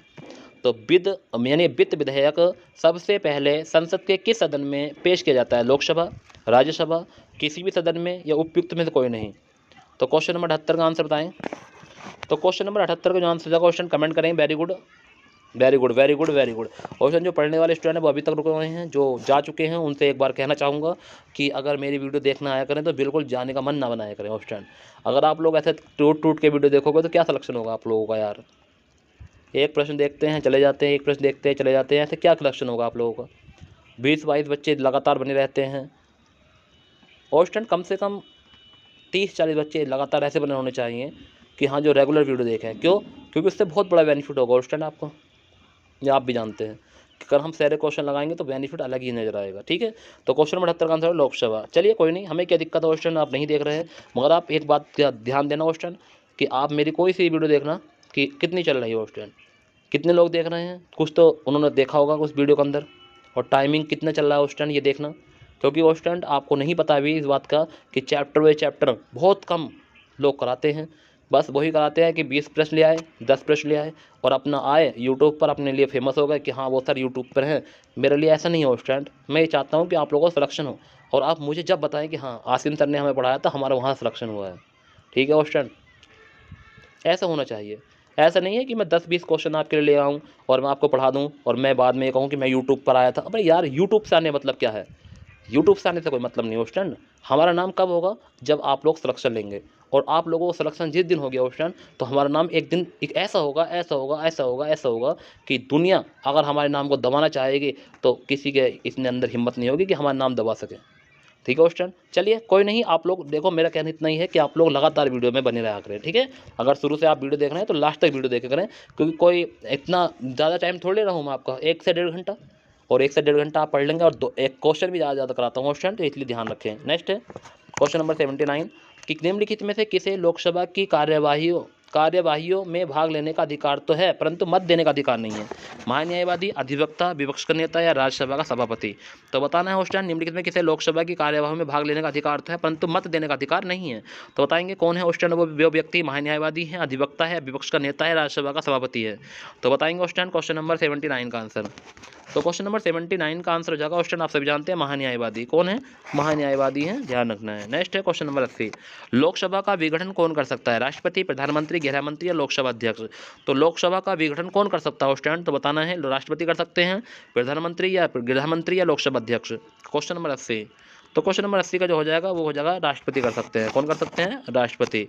नेक्स्ट है क्वेश्चन नंबर 51, लोकसभा का नेता कौन होता है? विपक्ष का नेता, प्रधानमंत्री, लोकसभा अध्यक्ष या गृह मंत्री। तो लोकसभा का नेता कौन होता है? विपक्ष नेता होता है, प्रधानमंत्री होता है, लोकसभा अध्यक्ष होता है, गृह मंत्री होता है। तो क्वेश्चन नंबर 81 का आंसर क्या हो जाएगा क्वेश्चन, तो 81 का जो आंसर हो जाएगा वो हो जाएगा प्रधानमंत्री होता है। नेक्स्ट है क्वेश्चन नंबर 82। क्वेश्चन नंबर 82 है कि भारत में नियंत्रक एवं महालेखा परीक्षक की नियुक्ति कौन करता है? प्रधानमंत्री, गृह मंत्री, राष्ट्रपति या वित्त मंत्री। तो भारत के नियंत्रक एवं महालेखा परीक्षक की नियुक्ति कौन करता है? तो क्वेश्चन बताना है भारत में के नियंत्रक एवं महालेखक। तो बताएंगे CAG बोलते हैं, क्या बोलते हैं इसको क्वेश्चन बताएं, नियंत्रक एवं महालेखा परीक्षक। 82 का जो आंसर हो जाएगा क्वेश्चन वो क्या हो सकता है, तो ऑप्शन नंबर C हो जाएगा, राष्ट्रपति करता है। कौन करता है? राष्ट्रपति, ऑप्शन नंबर C। अब चलेंगे हमारी राज्य सरकार, ठीक है, क्वेश्चन पॉइंट नंबर राज्य सरकार चलेगा क्वेश्चन, यहाँ से प्रश्न बनते हैं, वेरी वेरी मोस्ट पॉइंट है, तो ध्यान रखना। क्वेश्चन नंबर 83 पर आए गए हम, तो अब ऐसे ही हम धीरे धीरे 1 घंटा 10 मिनट तक हम पूरे 143 पर पहुँच जाएंगे। तो राज्य की कार्यपालिका प्रमुख कौन होता है? तो राज्य की कार्यपालिका प्रमुख कौन होता है? राज्यपाल, मुख्यमंत्री, विधानसभा अध्यक्ष, राष्ट्रपति। तो क्वेश्चन नंबर 83 का आंसर बताएं। तो क्वेश्चन नंबर 83 का जो आंसर हो जाएगा वो क्या हो जाएगा क्वेश्चन, कमेंट कर दें कि राज्य की कार्यपालिका प्रमुख कौन होता है? तो होता है राज्यपाल। कौन होता है क्वेश्चन? राज्यपाल होता है। राज्यों में राज्यपाल की नियुक्ति कौन करता है? प्रधानमंत्री, राष्ट्रपति, गृह मंत्री, भारत के मुख्य न्यायाधीश। तो राज्य में राज्यपाल की नियुक्ति कौन करता है? तो 84 का आंसर बताएं क्वेश्चन क्या हो जाएगा, तो 84 का आंसर हो जाएगा राष्ट्रपति करता है। कौन करता है? राष्ट्रपति करता है, बी। राज्यपाल पद पर बना रहता है, तो राज्यपाल पद पर बना रहता है 5 वर्षों के लिए, संसद द्वारा निश्चित समय के लिए, राष्ट्रपति के प्रसाद पर्यंत के लिए या उपयुक्त सभी। तो राज्यपाल पद पर बना रहता है, तो क्वेश्चन नंबर 85, तो राष्ट्रपति के प्रसाद पर्यंत तक, ठीक है, ध्यान रखना, राष्ट्रपति के प्रसाद पर्यंत तक बना रहेगा, ठीक है, राज्यपाल पद पर बना रहता है, ठीक है, ध्यान रखना। नेक्स्ट है राज्यपाल विधानसभा में आंग्ल भारतीय समुदाय के कितने सदस्यों की नियुक्ति करता है? तो राज्यपाल विधानसभा में आंग्ल भारतीय समुदाय के कितने सदस्यों की नियुक्ति करता है? 4, 3, 2, 1। बताइए क्वेश्चन कमेंट में क्या हो जाएगा इसका answer. Very good very good very good question, ऐसे ही लोगों को जोड़ा करें, अच्छे से पढ़ाएं, क्योंकि आपको पता है कि अगर हम सिलेक्शन ले लेंगे तो हमारा इतना नाम होगा क्वेश्चन, इतना नाम होगा कि हमें दुनिया जानेगी, ठीक है, सिलेक्शन के लिए। तो क्वेश्चन नंबर 86 का जो आंसर जाएगा क्वेश्चन क्या हो सकता है, तो आप लोग बता सकते हैं क्वेश्चन नंबर 86 का आंसर। तो क्वेश्चन नंबर 86 का जो आंसर जाएगा क्वेश्चन क्या हो जाएगा, डी हो जाएगा, 1 करता है सिर्फ, कितना? 1। नेक्स्ट, राज्य स्तर पर मंत्रिपरिषद के मंत्रियों की नियुक्ति कौन करता है? तो राज्य स्तर पर मंत्रिपरिषद के मंत्रियों की नियुक्ति कौन करता है? दल का अध्यक्ष, मुख्यमंत्री, राज्यपाल या प्रधानमंत्री। तो राज्य स्तर पर मंत्रिपरिषद की मंत्रियों की नियुक्ति कौन करता है? तो क्वेश्चन नंबर 87 का आंसर बताएं। तो क्वेश्चन नंबर 87 का आंसर हो जाएगा राज्यपाल। क्या हो जाएगा? राज्यपाल। नेक्स्ट है, मुख्यमंत्री की नियुक्ति किसके द्वारा की जाती है? राष्ट्रपति, प्रधानमंत्री, राज्यपाल या विधानसभा अध्यक्ष। तो मुख्यमंत्री की नियुक्ति किसके द्वारा की जाती है? क्वेश्चन नंबर 88 का आंसर बताएंगे। तो क्वेश्चन नंबर 88 का आंसर हो जाएगा राज्यपाल के द्वारा। किसके द्वारा? राज्यपाल के द्वारा, ठीक है, ध्यान रखना क्वेश्चन, ये प्रश्न वेरी वेरी मोस्ट है कि मुख्यमंत्री की नियुक्ति किसके द्वारा कहते हैं? राज्यपाल के द्वारा, ठीक है, ध्यान रखना, वो क्वेश्चन नंबर 88 सी आंसर हो जाएगा। नेक्स्ट है, संघ राज्य क्षेत्रों का प्रकाशन यानी प्रशासन कौन चलाता है? तो संघ राज्य क्षेत्रों का प्रशासन कौन चलाता है? उपराज्यपाल, राष्ट्रपति द्वारा नियुक्त प्रशासक या मुख्यमंत्री या ये सभी। तो बताना है क्वेश्चन नंबर 89 का आंसर। तो 89 का जो आंसर हो जाएगा वो हो जाएगा राष्ट्रपति द्वारा नियुक्त प्रशासक, ठीक है, ध्यान रखना, ऑप्शन नंबर बी। नेक्स्ट है 90, राज्य का राज्यपाल किसके प्रति उत्तरदायी होता है? तो राज्य का राज्यपाल किसके प्रति उत्तरदायी होता है? विधानसभा, विधान परिषद, लोकसभा या राष्ट्रपति। तो क्वेश्चन नंबर 90, तो राज्य का राज्यपाल किसके प्रति उत्तरदायी होता है? उस टाइम का आंसर हो जाएगा, क्या हो जाएगा क्वेश्चन? डी आंसर हो जाएगा, राष्ट्रपति का, ठीक है, ध्यान रखना है। नेक्स्ट है, विधानसभा एवं विधान परिषद के वर्ष में कम से कम कितना अधिवेशन होना अनिवार्य है? तो विधानसभा एवं विधान परिषद के वर्ष में कम से कम कितना अधिवेशन होना आवश्यक है, बताना है क्वेश्चन। तो क्वेश्चन नंबर 91 का आंसर हो जाएगा 2। कितना अधिवेशन? 2 अधिवेशन होने आवश्यक है क्वेश्चन, ध्यान रखना है। नेक्स्ट विधान परिषद के बारे में निम्न में से कौन सा कथन असत्य है? तो बताना है कौन सा कथन असत्य है। इस सदन का सदस्य बनने के लिए न्यूनतम आयु 30 वर्ष है। एक बार क्वेश्चन और देख लो क्वेश्चन क्या पूछा था कि विधान परिषद के बारे में अच्छा कौन सा कथन असत्य है, ये बताना है। क्वेश्चन ध्यान रखना, क्योंकि मैं ही भूल गया था क्वेश्चन, इसलिए मैंने दोबारा देखा, क्योंकि मुझे आंसर भी बताना है। तो इस सदन का सदस्य बनने के लिए न्यूनतम आयु 30 वर्ष है। इसकी सदस्य संख्या विधानसभा की सदस्य संख्या की 1/3 से अधिक नहीं होती है। इसकी न्यूनतम सदस्य संख्या 40 है, या उपयुक्त में से कोई नहीं। तो क्वेश्चन नंबर 92 का आंसर बताएंगे क्या हो सकता है।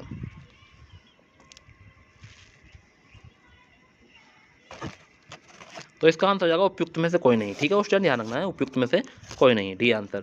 भारत संविधान के अनुच्छेद 370 के द्वारा किस राज्य को विशेष राज्य का दर्जा प्राप्त था?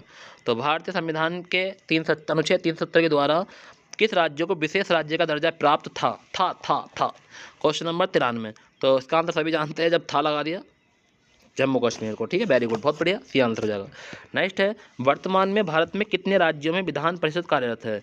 तो वर्तमान में भारत में कितने राज्यों में विधान परिषद कार्यरत? 3, 5, 4, 6। तो बताना है कि वर्तमान में भारत में कितने राज्यों में विधान परिषद कार्यरत है। 3 है, 5 है, 4 है, 6 है। तो बताएं क्वेश्चन नंबर 94 का आंसर क्या हो जाएगा। तो 94 का जो आंसर जाएगा वो जाएगा 6। कितनी है? 6। और कहाँ कहाँ है स्टूडेंट, कमेंट करें अगर किसी को पता है तो। नेक्स्ट क्वेश्चन नंबर 95, राष्ट्रीय विकास परिषद की बैठक में राज्य का प्रतिनिधित्व कौन करता है? तो राष्ट्रीय विकास परिषद की बैठक में राज्य का प्रतिनिधित्व कौन करता है? मुख्यमंत्री, राज्यपाल, कैबिनेट सचिव या विधानसभा अध्यक्ष? तो क्वेश्चन नंबर 95 का जो आंसर हो जाएगा वो हो जाएगा मुख्यमंत्री। कौन करता है क्वेश्चन? मुख्यमंत्री करता है। नेक्स्ट है, राज्य का प्रथम विधि अधिकारी कौन होता है? तो राज्य का प्रथम विधि अधिकारी कौन होता है क्वेश्चन? तो महान्यायवादी, उच्चतम न्यायालय का मुख्य न्यायाधीश, या महाधिवक्ता, या उपयुक्त में से कोई नहीं। तो क्वेश्चन राज्य का प्रथम विधि अधिकारी जो होता है वो होता है महाधिवक्ता। क्या हो जाएगा? महाधिवक्ता हो जाएगा। ऑप्शन नंबर क्या हो जाएगा हमारा? सी आंसर हो जाएगा, और महाधिवक्ता। क्वेश्चन नंबर 97 की ओर चलते हैं। अब चलता है हमारा केंद्र एवं राज्य संबंध। क्वेश्चन जैसे जैसे हम आगे बढ़ते रहेंगे हमारे महत्वपूर्ण प्रश्न आते रहेंगे। तो राज्य, अब आता हमारा केंद्र राज्य का संबंध। ठीक है क्वेश्चन, केंद्र राज्य का संबंध। तो ये पहला प्रश्न है क्वेश्चन नंबर 97 कि अंतर्राष्ट्रीय संधियों को भारत के किसी भाग अथवा संपूर्ण भारत में लागू करने के लिए संसद कोई भी कानून बना सकती है। तो अंतर्राष्ट्रीय संधियों को भारत के किसी भाग अथवा संपूर्ण भारत में लागू करने के लिए संसद कोई भी कानून बना सकती है, सभी राज्यों की सहमति से, बहुसंख्यक राज्यों की सहमति से, संबंधित राज्यों की सहमति से, या बिना किसी राज्य की सहमति से। तो बताइए स्टूडेंट क्वेश्चन नंबर 97 का आंसर क्या हो जाएगा, और वेरी वेरी मोस्ट क्वेश्चन है।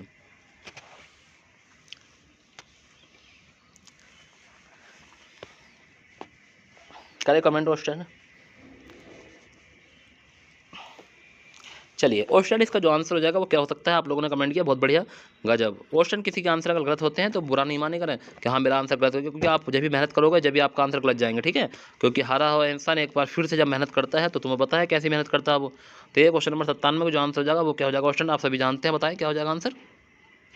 इसका आंसर हो जाएगा सर डी आंसर, बिना किसी राज्य की सहमति से। किसके? बिना किसी राज्य की सहमति से। क्वेश्चन नंबर 98 को चलते हैं। संविधान की राज्य सूची में कौन सा विषय नहीं है? मत्स्य, कृषि, बीमा, या सट्टेबाजी? तो संविधान की राज्य सूची में कौन सा विषय नहीं है ये बताना है।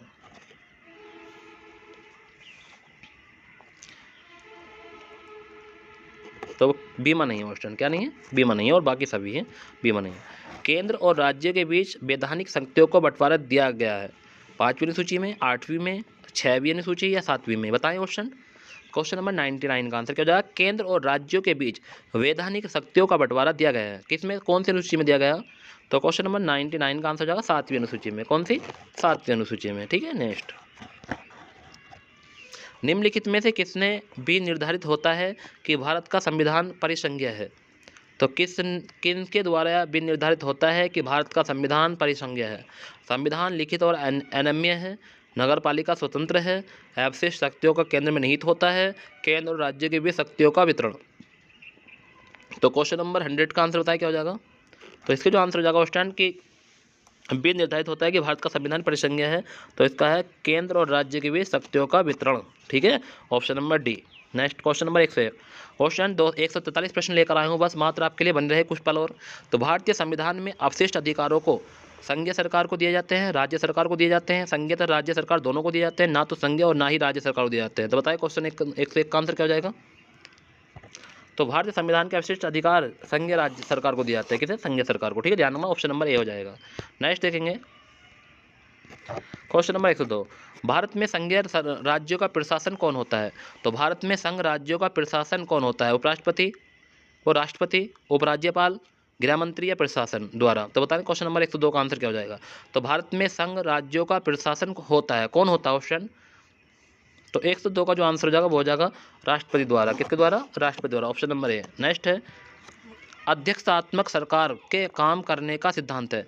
केंद्र और राज्य के बीच शक्तियों का बंटवारा, शक्तियों के केंद्रीकरण, शक्तियों का संतुलन या शक्तियों का पृथक्करण। ऑप्शन अगर आप मेरे साथ बने हुए हैं तो लास्ट तक जरूर बने रहें, क्योंकि लास्ट में महत्वपूर्ण प्रश्न रखेंगे ऑप्शन। इसके बाद हम अगर शुरू करेंगे तो कंप्यूटर की वीडियो शुरू करेंगे, ठीक है ऑप्शन। तो आप लोग मेरे साथ 20-25 मिनट और देना। अगर इसके बाद आप कंप्यूटर का पढ़ना चाहते हैं एक बार पढ़ लो, कोई दिक्कत वाली बात नहीं। अगर पढ़ेंगे तो बता देना मुझे, ठीक है। तो क्वेश्चन नंबर 103 है कि अध्यक्षात्मक सरकार को काम करने के सिद्धांत है। केंद्र और राज्यों के बीच शक्तियों का बंटवारा, शक्तियों का केंद्रीकरण, शक्तियों का संतुलन, शक्तियों का पृथक्करण। तो क्वेश्चन नंबर 103 का आंसर बताएं क्या हो जाएगा। तो क्वेश्चन नंबर 103 का जो आंसर हो जाएगा ऑप्शन वो क्या हो जाएगा, आप सभी जानते हैं, करें कमेंट।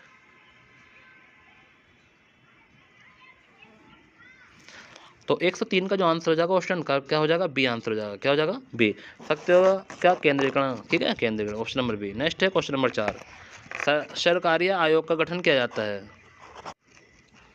सरकारिया आयोग का गठन किया गया था राज्यों के संबंध के परीक्षण हेतु, राज्य एवं राज्यों के संबंधित कार्य प्रणाली के परीक्षण हेतु, सार्वजनिक संस्था को कार्य प्रणाली के परीक्षण हेतु, राज्य के पानी संबंधी विवाद को सुलझाने हेतु। तो बताना है सरकारिया आयोग का गठन किया गया था। तो बताना क्वेश्चन नंबर 104 का आंसर क्या हो जाएगा। तो क्वेश्चन नंबर 104 का आंसर आप सभी लोग जानते हैं क्या हो सकता है ऑप्शन, बताए कमेंट में जल्दी। तो इसका आंसर हो जाएगा ऑप्शन बी आंसर, केंद्र एवं राज्य संबंधों को कार्य प्रणाली परीक्षण हेतु, ठीक है, ऑप्शन नंबर बी हो जाएगा। नेक्स्ट है क्वेश्चन नंबर 105, सरकारिया कमीशन द्वारा संस्तुति की गई अंतर्राज्यीय परिषद का गठन संविधान की किस धारा के अंतर किया गया। धारा 236, धारा 263, धारा 252, धारा 370। तो बताना है सरकारिया कमीशन द्वारा संस्तुति की गई कि अंतर्राज्यीय परिषद का गठन संविधान की किस धारा के अंतर्गत किया गया। तो क्वेश्चन नंबर 105 का आंसर बताएंगे। तो इसका आंसर हो जाएगा ऑप्शन क्या हो जाएगा, कमेंट करें आप लोग पहले। तो इसका आंसर हो जाएगा धारा 263, ठीक है ऑप्शन। नेक्स्ट, भारतीय संविधान की 7वीं अनुसूची के अंतर्गत राज्य सूची में निम्न में कौन सा किसका उल्लेख नहीं है। शिक्षा, विद्युत, रेलवे या वन। तो भारतीय संविधान की 7वीं अनुसूची के अंतर्गत राज्य सूची में निम्नलिखित किसका उल्लेख नहीं है। शिक्षा का नहीं है, विद्युत का नहीं है, रेलवे का नहीं है, वन का नहीं है। तो क्वेश्चन नंबर 106 का आंसर बताएंगे। तो क्वेश्चन नंबर 106 का आंसर है रेलवे, ठीक है, सी आंसर, रेलवे का नहीं है। नेक्स्ट है, निम्नलिखित में से कौन सा विषम संज्ञा सूची के अंतर्गत समाविष्ट है। पुलिस, जनगणना, भू आगमन या लोक स्वास्थ्य और सफाई का प्रबंध। तो बताएं निम्नलिखित में कौन सा विषय संघ सूची के अंतर्गत समाविष्ट नहीं है। पुलिस, जनगणना या भू आगमन या लोक स्वास्थ्य और सफाई का प्रबंध। तो बताना है क्वेश्चन नंबर 7। तो क्वेश्चन नंबर 7 में आ जाएगा जनगणना। क्या नहीं है, जनगणना नहीं है, ठीक है, ध्यान रखना है। नेक्स्ट है, निम्नलिखित में से कौन सा एक वैसा संबंध नहीं है जैसा कि केंद्र राज्य संबंधों के बारे में भारतीय संविधान में निर्दिष्ट है। विधायी, वित्तीय, न्यायिक या प्रशासनिक। तो बताना है निम्न में कौन सा एक वैसा संबंध नहीं है जो जैसा कि केंद्र या राज्य संबंधों के बारे में भारतीय संविधान में निर्दिष्ट है। तो विधायी है, वित्तीय है, न्यायिक है, प्रशासनिक है। तो बताना इसका आंसर क्या हो जाएगा क्वेश्चन नंबर 160। तो क्वेश्चन नंबर 160 का आंसर हो जाएगा सी आंसर, न्यायिक, ठीक है, ध्यान रखना है। क्वेश्चन नंबर 109, निम्नलिखित में कौन राज्य सूची में नहीं है। कृषि, जल, सिंचाई, सुरक्षा। तो निम्नलिखित में कौन राज्य सूची में नहीं है। कृषि नहीं है, सिंचाई नहीं है, जल नहीं है, सुरक्षा नहीं है। तो बताइए क्वेश्चन नंबर 109। 109 का आंसर जो हो जाएगा वो हो जाएगा सुरक्षा नहीं है। क्या नहीं है, सुरक्षा नहीं है, ठीक है, ध्यान रखना है उस टाइम। नेक्स्ट क्वेश्चन नंबर 10 है, सामाजिक सुरक्षा एवं सामाजिक बीमा विषय है संवर्धित सूची का, अवशिष्ट सूची में, राज्य सूची में, संज्ञा सूची में। तो सामाजिक सुरक्षा एवं सामाजिक बीमा विषय किसका है। ऑप्शन बताना है कि कौन सा विषय है। Option number A, option number B, option number C या ऑप्शन नंबर डी। तो बताना है कमेंट करके कि संवर्धित सूची का है, अवशिष्ट सूची का है, राज्य सूची का है, संज्ञा सूची का है। तो क्वेश्चन नंबर 10 का आंसर बताएं ऑप्शन कमेंट करके जल्दी। तो इसका जो आंसर जाएगा ऑप्शन संज्ञा सूची का है, ऑप्शन नंबर डी। कौन सा है, संज्ञा सूची। नेक्स्ट देखिए क्वेश्चन नंबर 111 कि भारत के संविधान द्वारा अपशिष्ट शक्तियों को केंद्र सरकार को निहित करने में क्या घोषित होता है। तो भारत के संविधान द्वारा अपशिष्ट शक्तियों को केंद्र सरकार द्वारा निहित करने में क्या घोषित होता है। भारत का एक संघीय राज्य व्यवस्था, भारत ना तो संघीय है और ना ही एकात्मक है, भारत अर्धसंघीय है, भारत राज्य व्यवस्था का एकात्मक रूप। तो बताना है ऑप्शन क्या हो जाएगा क्वेश्चन नंबर 111 का आंसर। तो क्या हो जाएगा, भारतीय अर्धसंघीय है, भारतीय अर्धसंघीय ऑप्शन नंबर सी हो जाएगा। ठीक है। क्वेश्चन नंबर 112, केंद्र शासित प्रदेशों पर किसका शासन होता है? तो केंद्र शासित प्रदेशों पर किसका शासन होता है? संसद, मंत्रिमंडल, राष्ट्रपति द्वारा नियुक्त प्रशासन का या प्रधानमंत्री का? तो बताना है केंद्र शासित प्रदेशों पर किसका शासन होता है स्टूडेंट, बताना है। क्वेश्चन नंबर 112 सभी को बताओ स्टूडेंट, कमेंट करें।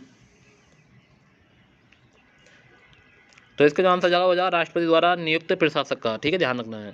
नेक्स्ट है संघ शासित क्षेत्रों के लिए प्रशासकों की नियुक्ति कौन करता है? तो संघ शासित क्षेत्रों के लिए प्रशासकों की नियुक्ति कौन करता है? राष्ट्रपति, प्रधानमंत्री, लोकसभा अध्यक्ष या उपराष्ट्रपति? तो बताना है क्वेश्चन नंबर 113। तो अभी ऊपर आया था क्वेश्चन, कौन करता होगा? वही करते होंगे जो इनको नियुक्त द्वारा बताया था ऊपर, राष्ट्रपति है। ठीक है, क्या है? राष्ट्रपति है। नेक्स्ट है क्वेश्चन नंबर 1, नगर पालिका आएंगे आप छोर से, कि भारत के सर्वोच्च न्यायालय में न्यायाधीश की कुल संख्या है। ठीक है क्वेश्चन बताना, अच्छा क्वेश्चन है कि भारत के सर्वोच्च न्यायालय में न्यायाधीशों की कुल संख्या कितनी है? 24, 25, 34, 27।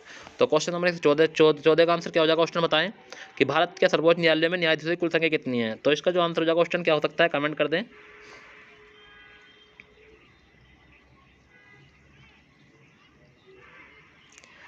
Very good, very good, very good, very good. Option का जो आंसर हो जाएगा वो हो जाएगा हमारा कि भारत में सर्वोच्च न्यायालय न्यायाधीशों की कुल संख्या जो है कितनी है? तो इसका आंसर हो जाएगा क्वेश्चन क्या हो सकता है, आप लोग सभी जानते हैं कि इसका आंसर 34 है। कितनी है? 34। सर्वोच्च न्यायालय में मुख्य न्यायाधीश की नियुक्ति कौन करता है? तो सर्वोच्च न्यायालयों के मुख्य न्यायाधीश की नियुक्ति कौन करता है? क्वेश्चन अभी 1 घंटा हुआ, हमने 115 क्वेश्चन रिवीजन कर लिए हैं, जो बहुत आराम से हमने पढ़े हैं। क्वेश्चन आप लोग अच्छे जानते हैं कि सर बहुत ही अच्छे से हम तैयारी कर रहे हैं। ठीक है, तो सर्वोच्च न्यायालय के मुख्य न्यायाधीश की नियुक्ति कौन करता है? राष्ट्रपति, प्रधानमंत्री, मंत्रिपरिषद, संसद? बताएं कमेंट में। तो क्वेश्चन नंबर 115 का जो आंसर हो जाएगा वो जाएगा राष्ट्रपति। क्वेश्चन क्या हो जाएगा? राष्ट्रपति। नेक्स्ट है, भारत के सर्वोच्च न्यायालय का न्यायाधीश कितनी उम्र तक अपने पद पर बना रह सकता है? तो भारत के सर्वोच्च न्यायालय का न्यायाधीश कितनी उम्र तक अपने पद पर बना रह सकता है? तो क्वेश्चन नंबर 16, 60 वर्ष, 62 वर्ष, 64 वर्ष या 65 वर्ष? तो इसका आंसर हो जाएगा 65 वर्ष तक। कब तक? 65 वर्ष तक बना रहता है। कब तक? 65 वर्ष तक। ठीक है, ध्यान रखना है। सर्वोच्च न्यायालय के प्रथम मुख्य न्यायाधीश कौन थे? वाह, कितना अच्छा क्वेश्चन है, गजब अच्छा क्वेश्चन आया क्वेश्चन। सर्वोच्च न्यायालय के प्रथम मुख्य न्यायाधीश पूछे हैं H.J. शाश्वत, H.J. कानिया, H.S. सीकरी या Y.V. चंद्रचूड़? तो स्टूडेंट आपको सभी को पता है कि वर्तमान में कौन है और पहले कौन थे, ये पूछा है प्रथम मुख्य न्यायाधीश।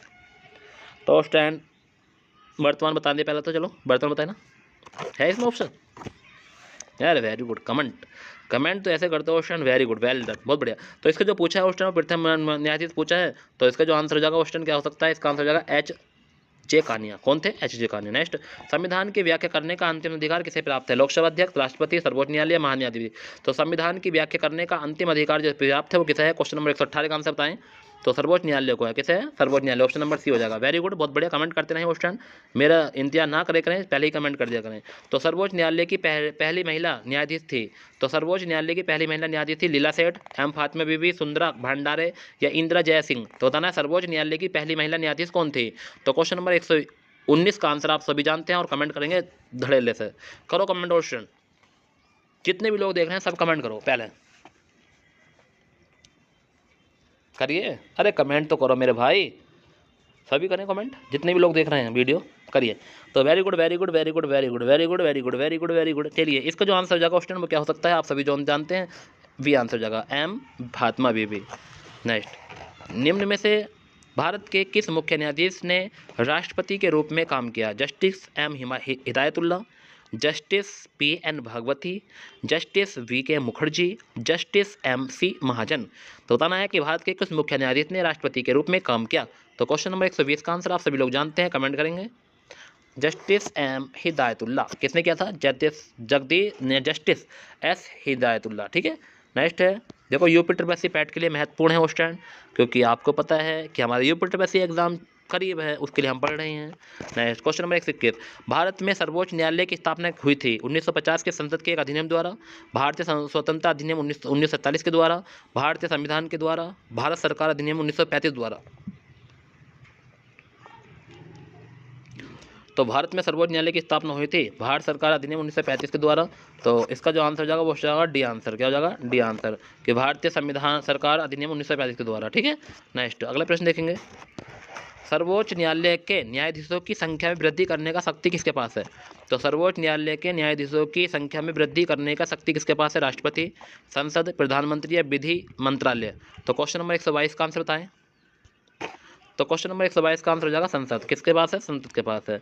भारत में न्यायपालिका है स्वतंत्र, संसद के अधीन, सामूहिक या व्यवहारिक? तो बताना है क्वेश्चन, भारत में न्यायपालिका कैसी है? तो क्वेश्चन नंबर 123 का आंसर बताएं। तो क्वेश्चन नंबर 123 का आंसर हो जाएगा ABCD में करें कमेंट। ऑप्शन लास्ट टाइम चल रहा है, अभी सभी लोगों को जुड़े रहें और 143 प्रश्न तक ही वीडियो देख के जाएं।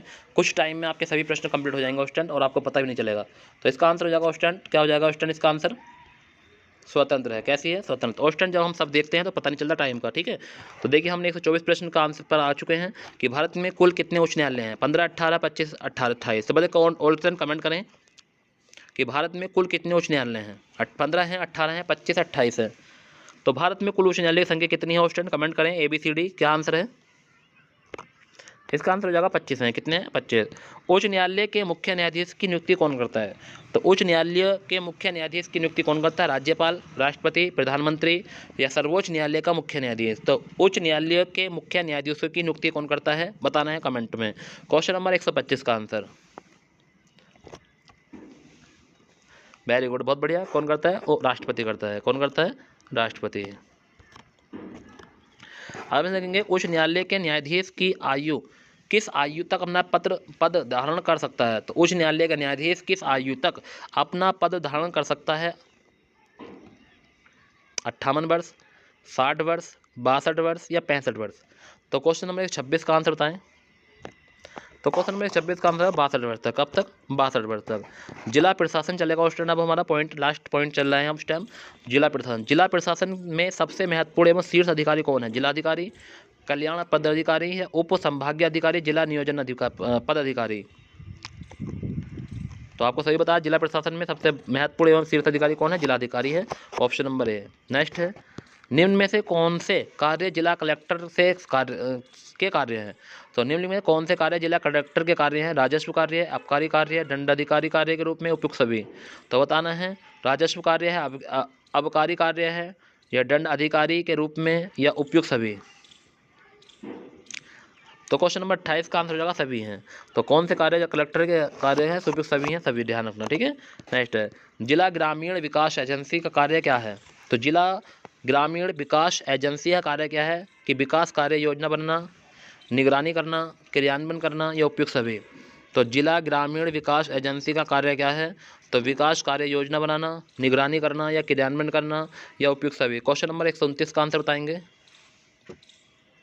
तो क्वेश्चन नंबर 129 का आंसर सभी है। जिला ग्रामीण विकास एजेंसी का कार्य क्या है? कि विकास कार्य योजना बनाना, निगरानी करना, क्रियान्वयन करना, सभी हैं। Option D answer.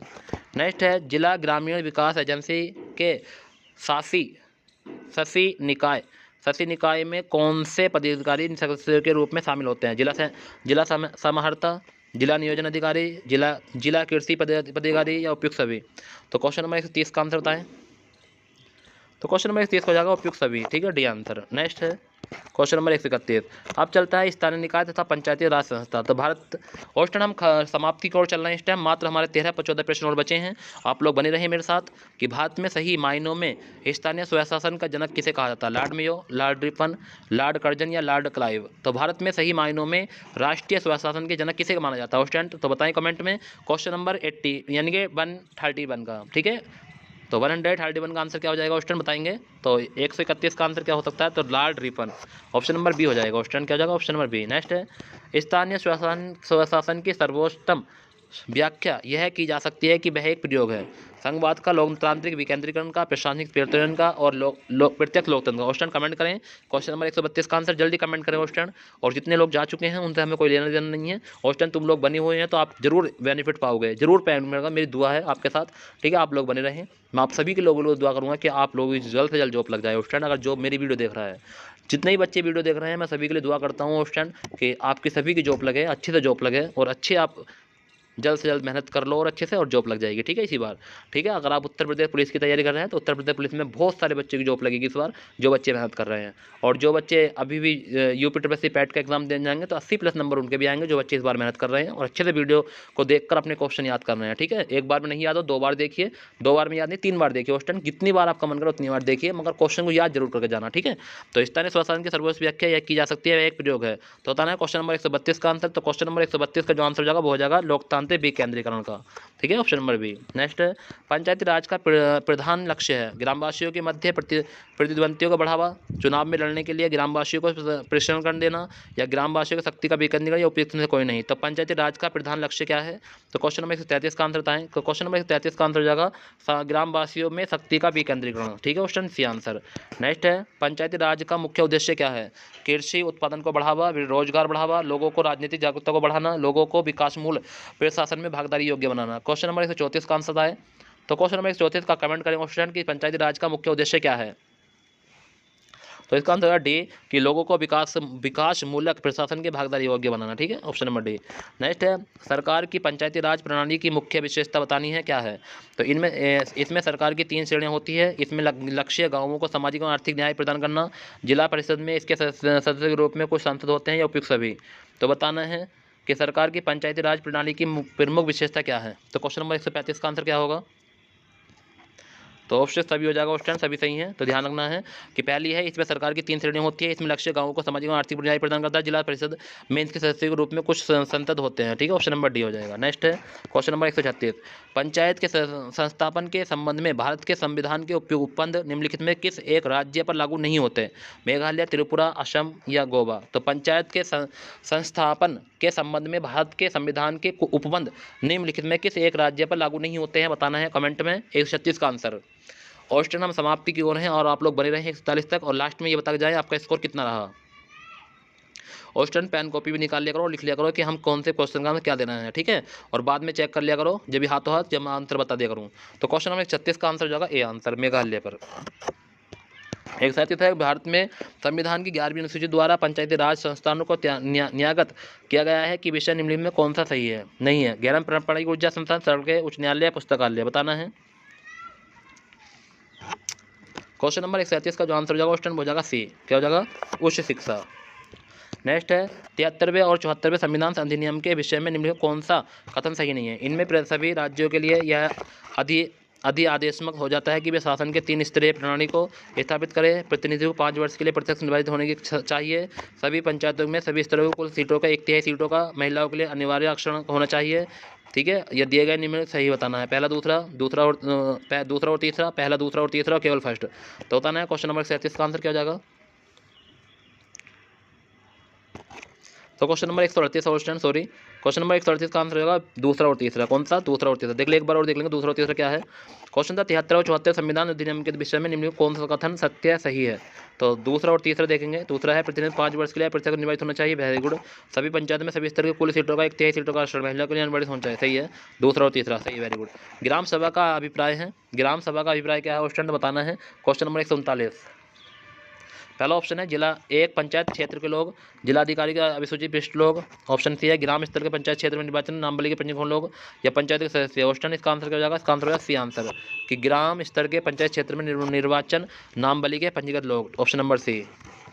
वर्ष 1977 में पंचायती राज व्यवस्था की समीक्षा के लिए गठित समिति की अध्यक्षता किसने की थी? तो क्वेश्चन नंबर 40 बताना है। मात्र हमारे 3 प्रश्न और बचे हैं स्टूडेंट, और आप लोग जरूर बता के जाएं आज कि आपको वीडियो कैसी लगी। स्टूडेंट बहुत आराम से आज मैंने क्वेश्चन पढ़े इसलिए जो टाइम ले लिया, और टाइम भी ज़्यादा नहीं स्टूडेंट, एक घंटा तो हुआ है अभी आपको, 1 घंटा तो कुछ मिनट ज़्यादा हो गई। चलिए, तो वर्ष 1970 में पंचायती राज व्यवस्था की समीक्षा के लिए गठित समिति की अध्यक्षता किसने की थी? बलवंत राज मेहता, अशोक मेहता, KN कार्टूज या जगजीवन राम। ऑप्शन कमेंट करें इस क्वेश्चन का, इस सभी को आंसर पता है इसका कि समीक्षा के लिए गठित समिति की अध्यक्षता किसने की थी वर्ष 1970 में? तो क्वेश्चन नंबर 40 का आंसर हो जाएगा अशोक मेहता, बी आंसर क्या हो जाएगा? अशोक मेहता। नेक्स्ट है अशोक मेहता समिति निम्नलिखित में किस मुद्दे पर सिफारिश देने के लिए गठित की गई थी? केंद्र एवं राज्यों के बीच कर राजस्व का बंटवारा, पंचायती राज व्यवस्था, राज्यपालों की नियुक्ति, राष्ट्रपति और राष्ट्रपति चुनाव। तो अशोक मेहता समिति निम्नलिखित किस मुद्दे के लिए सिफारिश देने के लिए की गई थी स्टूडेंट? बताना है क्वेश्चन नंबर 141। तो इसका जो आंसर हो जाएगा स्टूडेंट वो हो जाएगा पंचायती राज व्यवस्था, ठीक है स्टूडेंट। नेक्स्ट पंचायती राज संस्थाओं को संवैधानिक मान्यता प्रदान करने के लिए अनुशंसा करने वाली समिति का नाम बता क्या था? तो अशोक मेहता समिति, के संथानम समिति या LM सिंधिया समिति या JV के राम समिति। बताना है क्वेश्चन नंबर 142 का आंसर क्या हो जाएगा कि पंचायती राज संस्थाओं को संवैधानिक मान्यता प्रदान करने के लिए अनुशंसा प्रदान करने वाली समिति का नाम क्या था? तो क्वेश्चन नंबर 142 का आंसर होगा LM सिंधवी समिति, ऑप्शन नंबर सी। नेक्स्ट है CDP और NES के पुनर्गठन के लिए वर्ष 1957 में NDC द्वारा स्थापित समिति का नाम बताइए जिसने ग्रामीण स्थानीय सरकार की त्रिस्तरीय प्रणाली का सुझाव दिया था। तो बलवंत राम मेहता समिति, अशोक मेहता समिति, प्रजातांत्रिक विकेंद्रीकृत महाराष्ट्र समिति या ग्राम नगर संबंधी समिति। बताना है क्वेश्चन नंबर 143 का आंसर। इनने पूछा है 1957 में NDC द्वारा स्थापित समिति का नाम बताया जिसने ग्रामीण त्रिस्तरीय प्रणाली का सुझाव दिया था। तो बलवंत राज मेहता समिति का स्टैंड, इसका आंसर हो जाएगा ए। वेरी गुड, बहुत अच्छा स्टैंड जो अभी तक मेरे साथ जुड़े हुए थे। बहुत बहुत शुक्रिया उन लोगों का जो आए और चले गए, तो उन्हें हम कुछ नहीं कह सकते हैं। जो लोग मुझसे अभी भी जुड़े हुए हैं तो उनका बहुत बहुत शुक्रिया स्टैंड, थैंक यू सभी को। और स्टैंड आप ये बताइए कि आपको ये वीडियो कैसी लगी, कमेंट करें। हमने जितने भी प्रश्न आपको प्रोवाइड कराए अब तक, तो कोई प्रश्न ऐसा तो नहीं है डाउट में हो स्टूडेंट, उसके लिए हम आपसे क्षमा चाहते हैं। क्योंकि अगर कोई प्रश्न हमारा डाउट में है तो आप हमसे मालूम कर सकते हैं कमेंट में स्टूडेंट, जल्दीबाजी में अगर कोई प्रश्न गलत हो गया हो तो। ठीक है स्टूडेंट, चलिए। स्टूडेंट गलती हो जाती है हर टीचर से, इसमें कोई बड़ी बात नहीं है। तो अगर कोई प्रश्न हमसे डाउट में हो जाता है गलती जल्दीबाजी में, तो हम चाहते हैं कि कोई हो गया हो तो आप हमसे मालूम कर सकते हैं दोबारा भी। ठीक है स्टूडेंट, चलिए। तो आज के लिए यही प्रश्न थे हमारे। अब अगर आप कंप्यूटर की क्लास लेना चाहते हैं तो हम कंप्यूटर की क्लास शुरू कर देंगे। 20 से 25 मिनट और हैं, बताइए कमेंट में, कर दें शुरू? नहीं करें? कर दें? 20 मिनट और लगेंगे सर। चलिए देखते हैं, करते हैं। ठीक है, तो वो हो जाएगा क्लास। ठीक है, आप लोग एक बार ज़रूर कमेंट करें, लाइक कर दें वीडियो को। अगर लाइक नहीं किया तो चैनल को सब्सक्राइब कर लें अगर न्यू है तो। ठीक है, और वीडियो को लाइक कर दें। ठीक है, thank you very much all student. Good night, सबा खैर, अल्लाह हाफिज़।